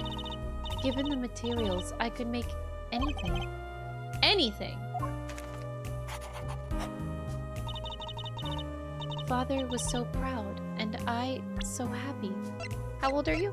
19. Okay, cool. Okay. But in the end, I was making those forgeries. I've never had a good constitution nor personality. I know very little of the world outside my door. Now, because of me, Father is... Do you know about this red envelope? I remember that envelope. It was some time ago. So you were already creating your works back then? Bro, you were 12.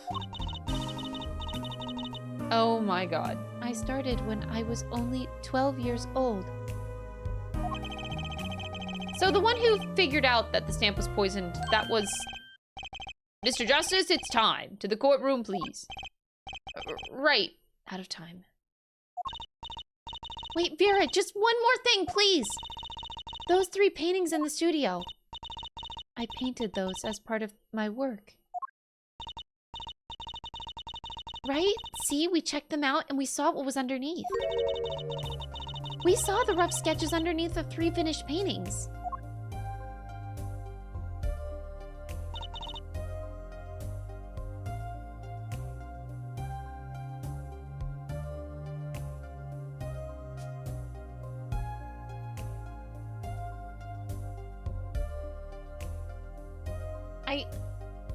I do not understand.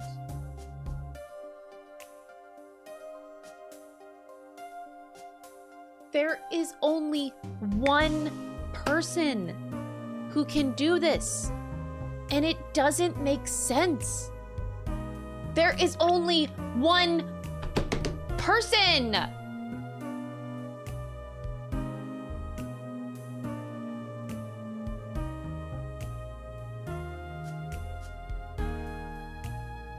One person that ties all of this shit together, and I don't get it.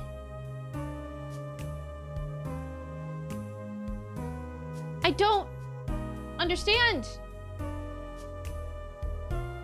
He's the only person that has, well, seemingly, we know about quote-unquote forged evidence, which would tie into the Drew Misham thing. Whatever happened 7 years ago, which was the same case with probably Zach Gramarye.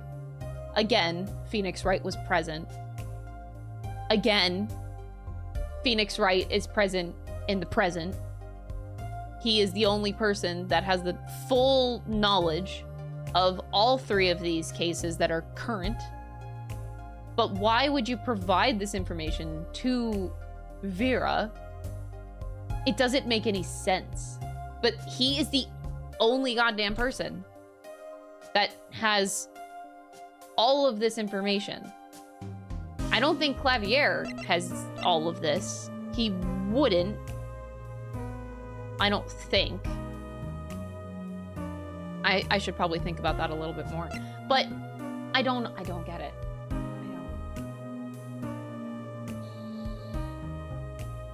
Ugh.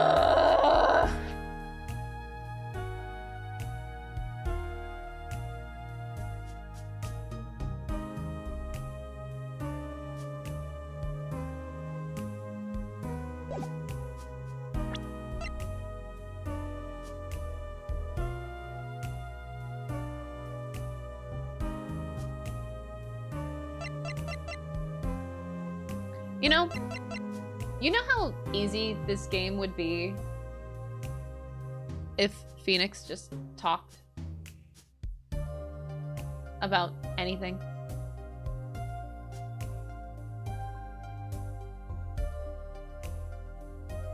Game would be too easy.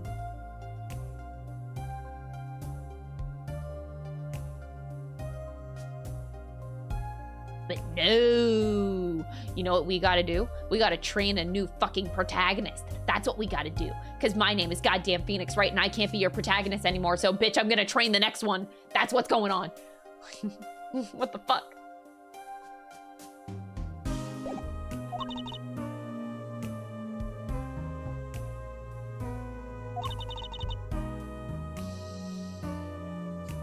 I'm losing my mind. Mr. Justice, Yes? Father, he knew of you. What? Me? You mean Apollo Justice is fucking relevant? Of both of you. Your late father? He was watching, gathering information. All about the Wright & Co. law offices. I hate this game.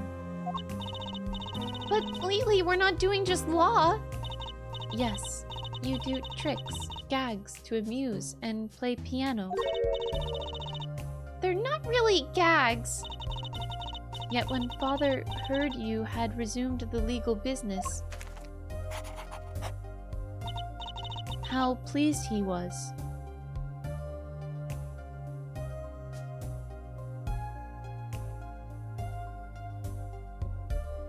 This is so weird. I'm getting the hunch that these are not bad people.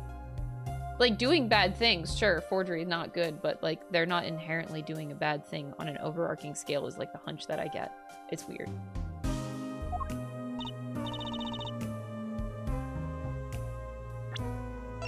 Could they have been...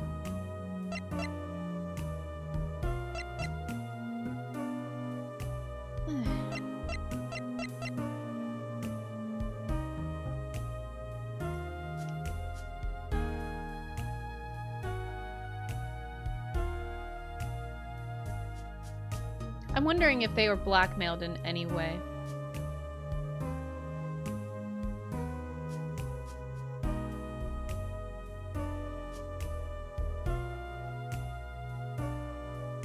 I think it makes sense that they're, like, good people. Like, just because they might be doing bad things, but you don't know the circumstances of those things. If he was happy that Phoenix got back into law, I feel like that tells me enough as is. I feel like that's all I really need to know, actually. Who was Mr. Misham? How am I supposed to know? What if he was Daddy's daddy?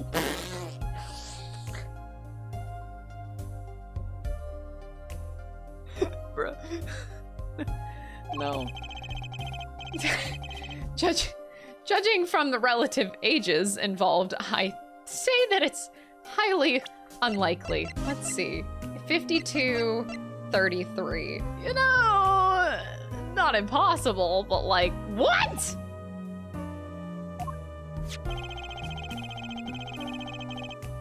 Things are already confusing enough with all these daddies running around. No, I wanted to screenshot that! Fuck! I wanted to screenshot that! No!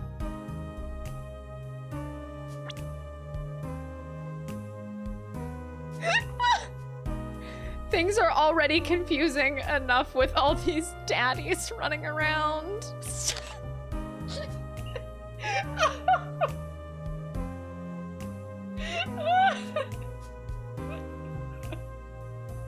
God damn it.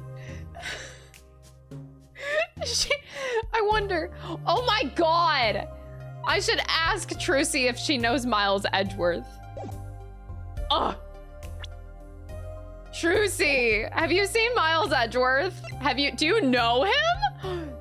Do you know Miles Edgeworth? You're 15. Do you know him? Do you? We never asked her. We should ask her. Do you think she knows? No, don't answer that question. Don't you dare fucking answer that question. Now I'm just wondering. She probably knows him. Phoenix definitely talks about him. Or maybe they've met several times. And she just doesn't talk about... Okay, anyway. We're just talking about daddies, anyway. We know that the victim's daughter, Vera, was the forger. What does this mean for the case? Guess we're about to find out. Woo! Moving right along. All right, back in the courtroom. Woo! It's 1:36 p.m. District Courtroom. All right, number 3. Woo! Great.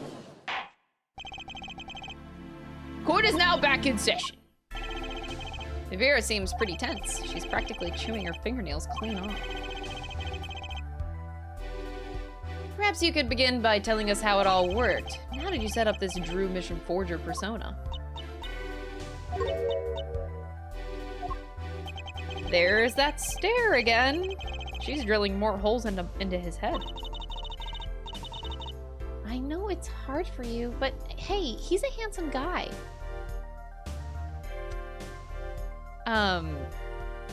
He's aight. What's hard? You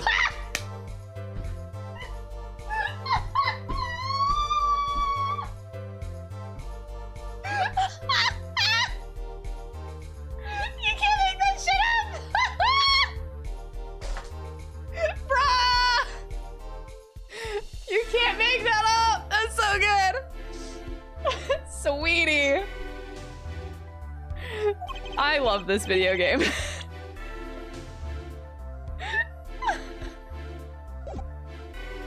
Very well, miss, if you would. Did you really make those detestable forgeries?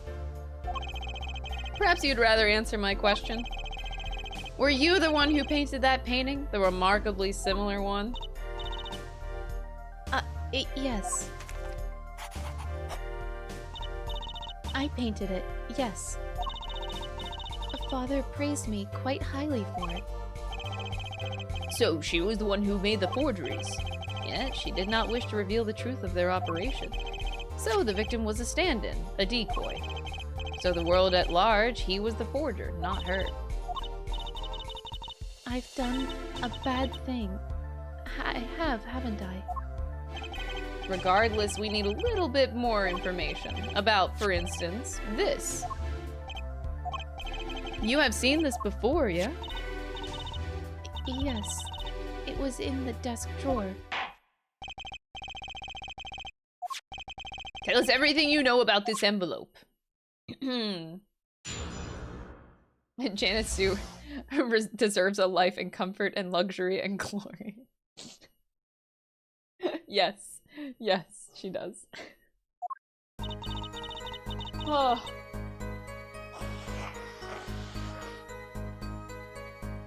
God. I fucking love Ace Attorney. I created them, and Father sold them. This envelope came after my first work. That was other than a painting. Father handled the deal, all of it. I received the stamp that was in that envelope. It was after that job that we moved to the current studio. Okay. There certainly was much of great interest in your testimony. Not that the witness realizes it. Please begin the cross-examination. Right, okay! I need more information about this forger, this Drew Mission.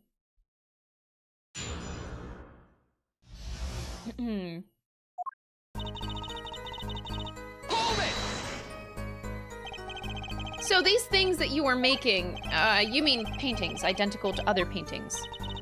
The closer they were, the happier Father was. I was happy too. Still, you're quite young now. When did you begin this work? My first painting sold when I was 12. That's insane. Your Honor, she had no idea what she was doing was illegal. Easy there, little attorney. You're not here to defend her for the crime of forgery. True. Please tell us more about this envelope. I think that that's actually a cute gesture from Apollo. This envelope that may very well have killed your father. All right. She didn't know. I'm pretty sure that was implying that Trucy thought Apollo was upset Clavier was handsome and he isn't, nothing else. Oh, you sound like you're really fun at parties. A lot of fun. Yeah. Totally.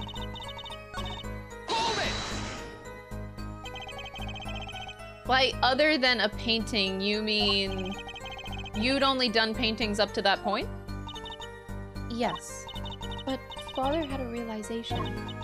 He noticed my talent extended to making things other than paintings. For instance, a letter someone had written. Or a fingerprint left upon a cup. Or a signature on a document, a seal upon a letter. Dude, this is insane. None of this makes her sound very innocent at all. Holy shit. And the 100,000 that was promised in this letter was the start. The beginning of a new industry for Drew Mission. A new industry? The creation of items to be used in criminal proceedings. Forging evidence, in other words. Uh-oh!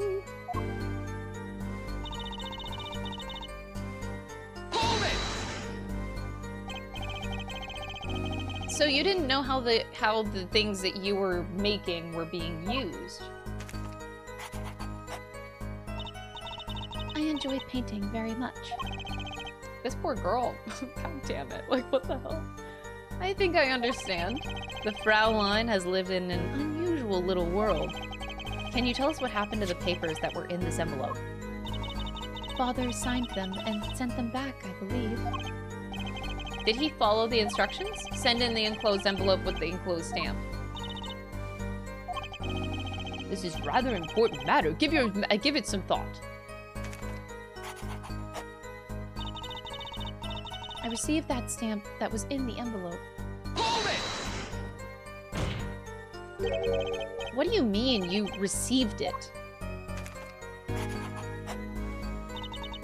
Did I do something wrong? Oh, you didn't use that stamp because it was dangerous, correct? Deadly poison on the back! Atroconine! Oh my god. A moment, Air Forehead. You can't force an answer upon the witness. Now then, perhaps you would tell me, Fraulein Vera. What? Oh, you ass! Why did you receive this stamp? Is something wrong? It was beautiful. Clavier. Ah, you mean it was one of those commemorative stamps? Yes, I think it was.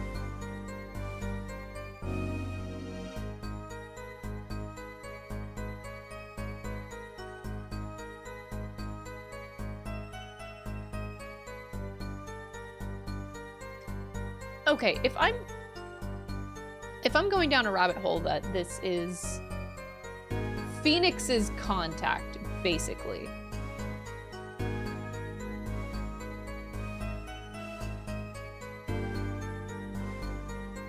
For forged evidence.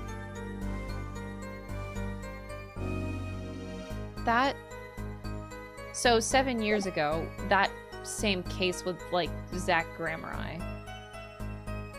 And whatever happened there forced Phoenix to use forged evidence in that case.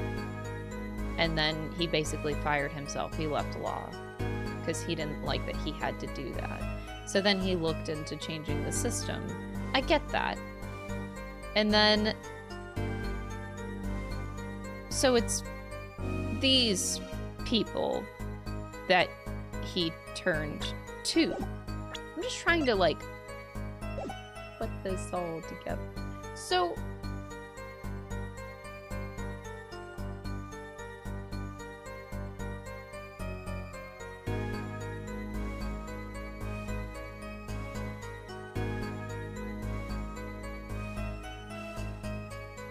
It's hard to imagine, like, to which extent... Okay, because this is Ace Attorney.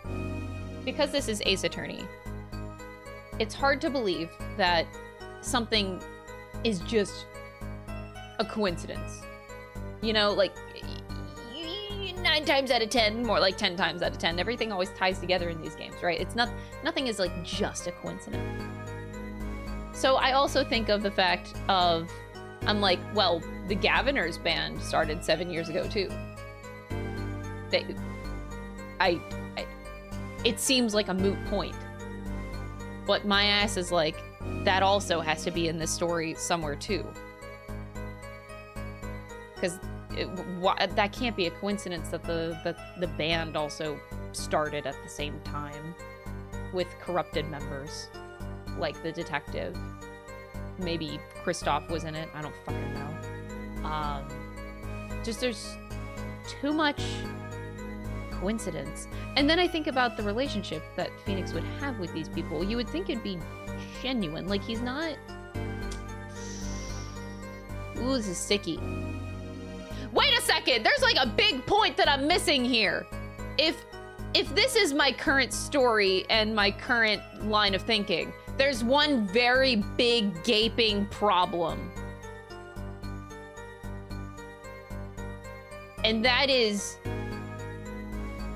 Phoenix is poor as shit.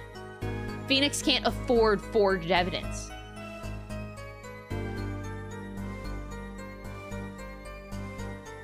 He can't pay for that.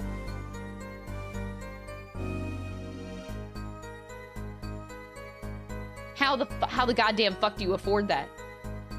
So, maybe if I continue to go down this rabbit hole, that's where Sugar Daddy Miles Edgeworth comes in. He's paying for it. He's paying for it. He's paying for it. There's no other explanation. You just think that Phoenix has money all of a sudden to do all this shit? No, he doesn't have fucking money. Since when does Phoenix Wright ever have fucking money? I mean, look at this goddamn man. This man is a fucking hobo. He ain't got a dime, bro. Like, nah, it's all Miles Edgeworth in the background, like the true sugar daddy behind all of this shit for 7 long years. Damn. Anyway. There's other implications to my theory, if that is... If I am to believe this, it seems very likely that this is the line of thinking here, but... I guess the big overarching question is, like, what the fuck happened to Zach Gramarye? Like, what was that case 7 years ago that really fucked shit up? Because that had to have been a big deal. Like, for him to go disappeared, and then he disappeared, and then Phoenix took Trucy in on his behalf. Like, that obviously was a very, very big deal. But Phoenix also knows these people. For a second, I had considered the fact that Phoenix wrote this red envelope letter. But obviously, I wouldn't think that he would put a poisoned stamp in it. So as soon as the poisoned stamp came part of this, I was like, oh, okay, so maybe Phoenix didn't write that. That was my initial theory, actually, is like, okay, who wrote this? But, since this was written 7 years ago, one person I will say that could have written this, maybe Christoph Gavin himself.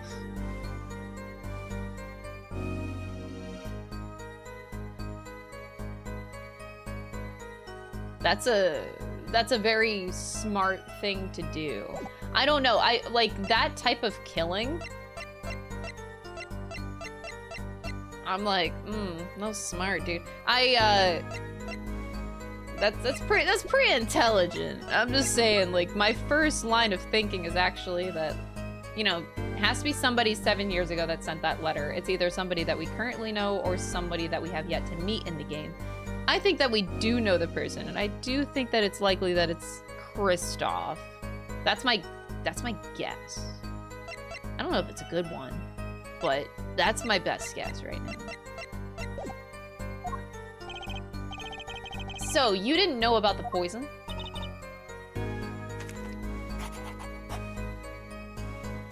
The frown. I guess not. So the trap failed by chance, by mistake, thanks to this commemorative stamp.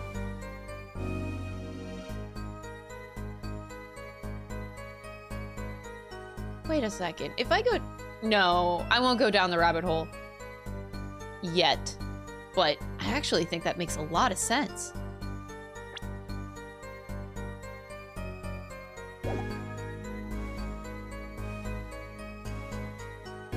Imagine a world where Phoenix knows that they're still alive, that this was a failed assassination attempt, per se.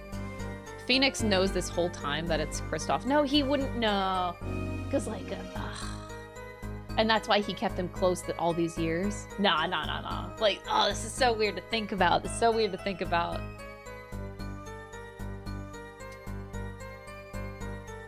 I think... Man, no. I don't want to jump. I'm jumping so many guns right now because, like, I am assuming so many things. I shouldn't be assuming as many things as I am right now.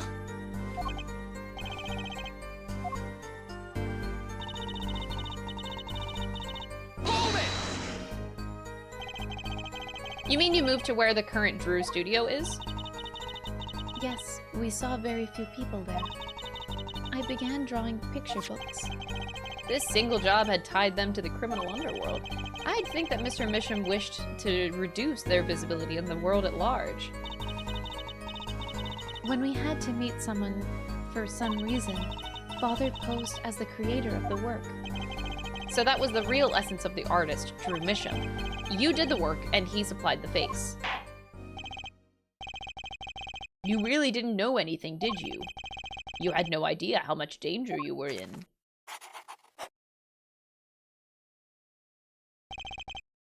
She was too young to understand.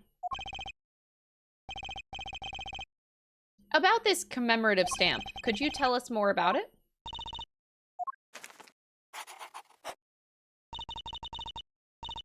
It was very pretty, and more than that, Yes?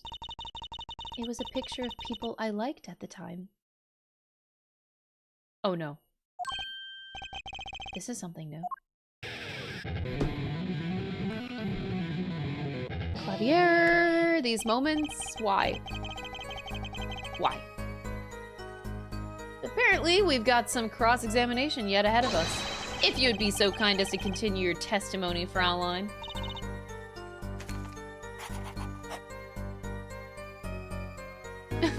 That's so cute.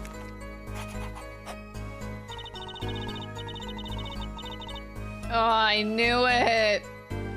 God damn it. The stamp was a picture of my favorite magicians. I hate this game. I hate this video game. This game sucks. I love mysterious things. I always have. Even though she fainted when she saw Mr. Hat. You're confusing mysterious with freaky. The father took me when I was very young. It was a great magic show. I loved it so much. See? Isn't magic great? Fine, great, yeah, sure. No need to get all excited. But the magic troupe we saw disbanded soon after. It was quite sad. Did she just say what I think she just said? Magic troupe? Now where have I heard that before? The red envelope came after she'd completed her first job. That makes it a letter from her client, whoever wanted a forgery made. Apollo! We're close, we just have to piece together the parts. A deadly weapon and a red envelope, and the path it took to take Drew Misham's life. Oh my god, I'm so into this case, bro.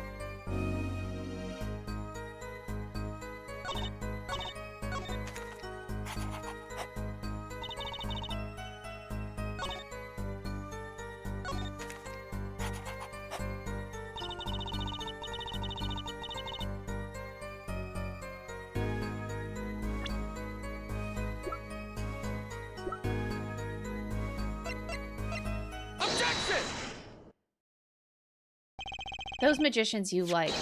Was it this bunch?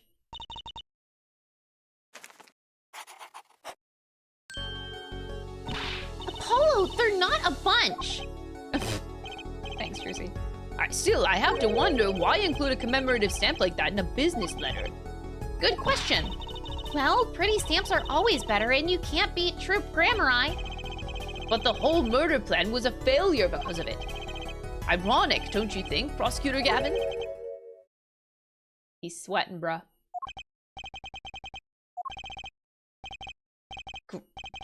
Gramarye. Oh. What's with Gavin? Oh shit. Might I ask just one question of this witness?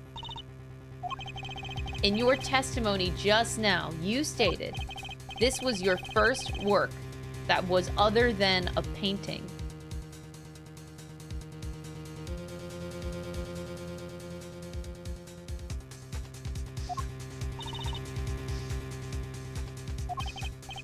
please tell me, what exactly did you make? Can I ask what? No. Answer the question. Now.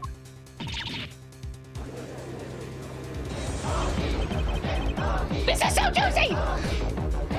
Umbria, thank you for the $5 donation! My introduction to the Ace Attorney series, so not knowing Miles Edgeworth existed, I shipped Apollo with Phoenix hardcore lol.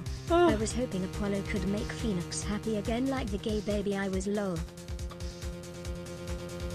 That's interesting. Thank you for the $5. All right. Prosecutor Gavin. You're usually not the one whose volume concerns me. Oh no. It is becoming unbecoming of me. I apologize. But I must know, please, Mr. Misham, tell me. Oh no, oh no. It was a book? A book. A single page in a book. One?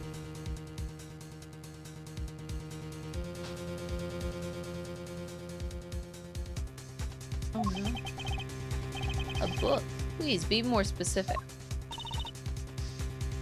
Was it just a package? Oh, thank you. Oh, I know what that is. Okay. Thank you. I got a package. Oh my god, okay. It was a handwritten book, like a diary.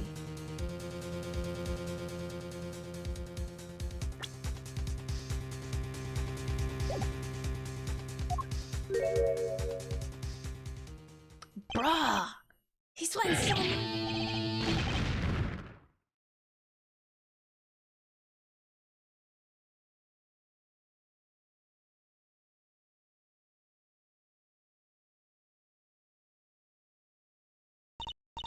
What's wrong with Prosecutor Gavin? He looks like he just saw a ghost. Mr. Misham, this book. Is there a picture of a silk hat on the back cover? Yes or no? How did you know? Prosecutor Gavin, the defendant is answering all of your questions. Stop badgering her. No, keep going, Apollo. Shut the fuck up. This is good. Wait, shut up, Apollo! He's told you nothing, has he? Your soiled, sullied mentor. Nothing. Sullied. Sullied! Sullied! Oh my god, take that back! Phoenix Wright is not sullied, bitch! What? Sullied and soiled, you ass! Oh my god, I'm gonna punch him in the face. Daddy? He never told you about the trial 7 years ago. Yeah, no! No, we're just guessing this whole fucking time, but no! About how he came to lose his attorney's badge.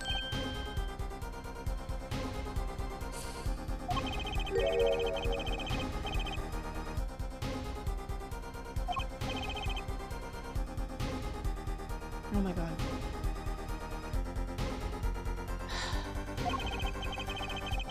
On the back, it bore the mark of a silk hat.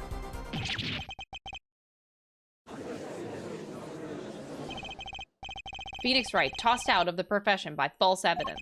And the forger who made that evidence.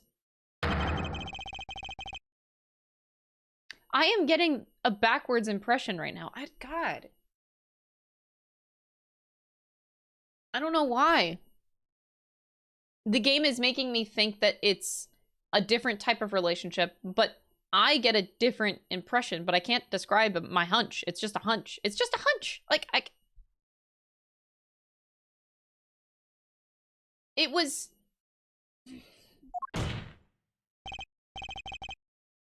Vera, you must tell us. The evidence that you made was used in a trial 7 years ago. Who asked Drew Misham to forge that evidence?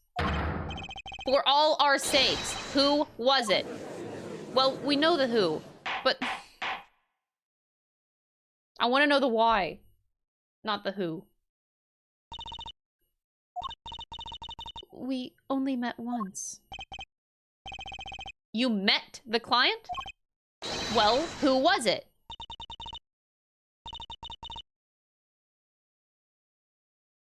It was who?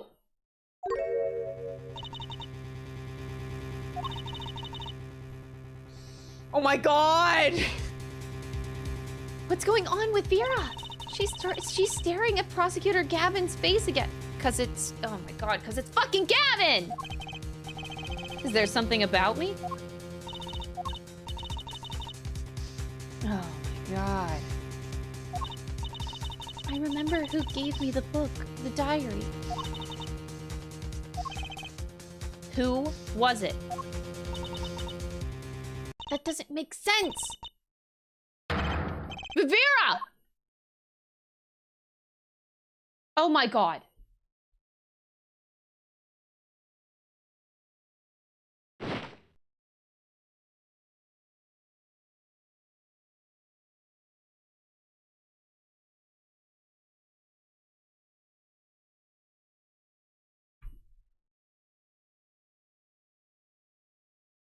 Acute atroquinine poisoning? What?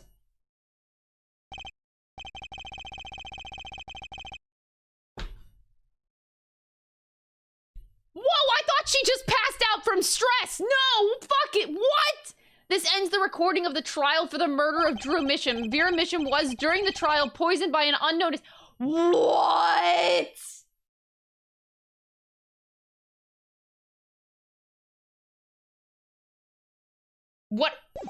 What happened? No. How? That doesn't... How? What is happening? The dosage was just under the lethal amount, sparing the defendant's life. She's currently in intensive care and is not to be disturbed for any reason. A very simple case at first glance. Until it finally began to show its true colors. What the fuck? The long road to the truth takes us to the record of another trial. Oh, baby Phoenix, I miss you so much! That was the starting point of it all.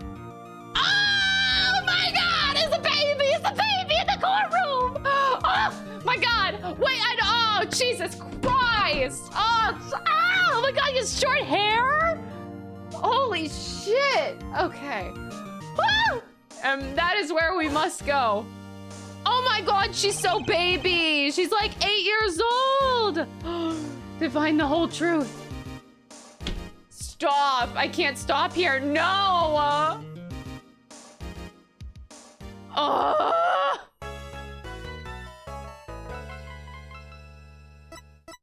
Baby freaking Clavier in the courtroom.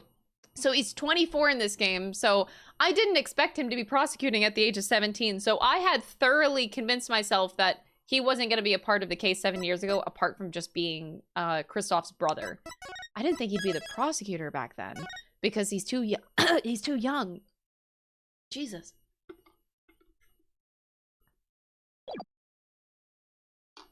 Fuck! So many babies! Oh, I want to see Phoenix back in the courtroom so bad. And not with his fucking beanie on. Oh my god, I have to end it. Ugh.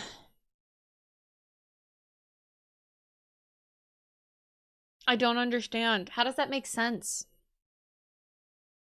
How does Phoenix get accused? No. Why is I'm getting an alert from OBS that's saying my encoder is overloaded. What? I've never seen that before. Anyway, I should probably get off stream regardless. I'll think about this and come with theories tomorrow.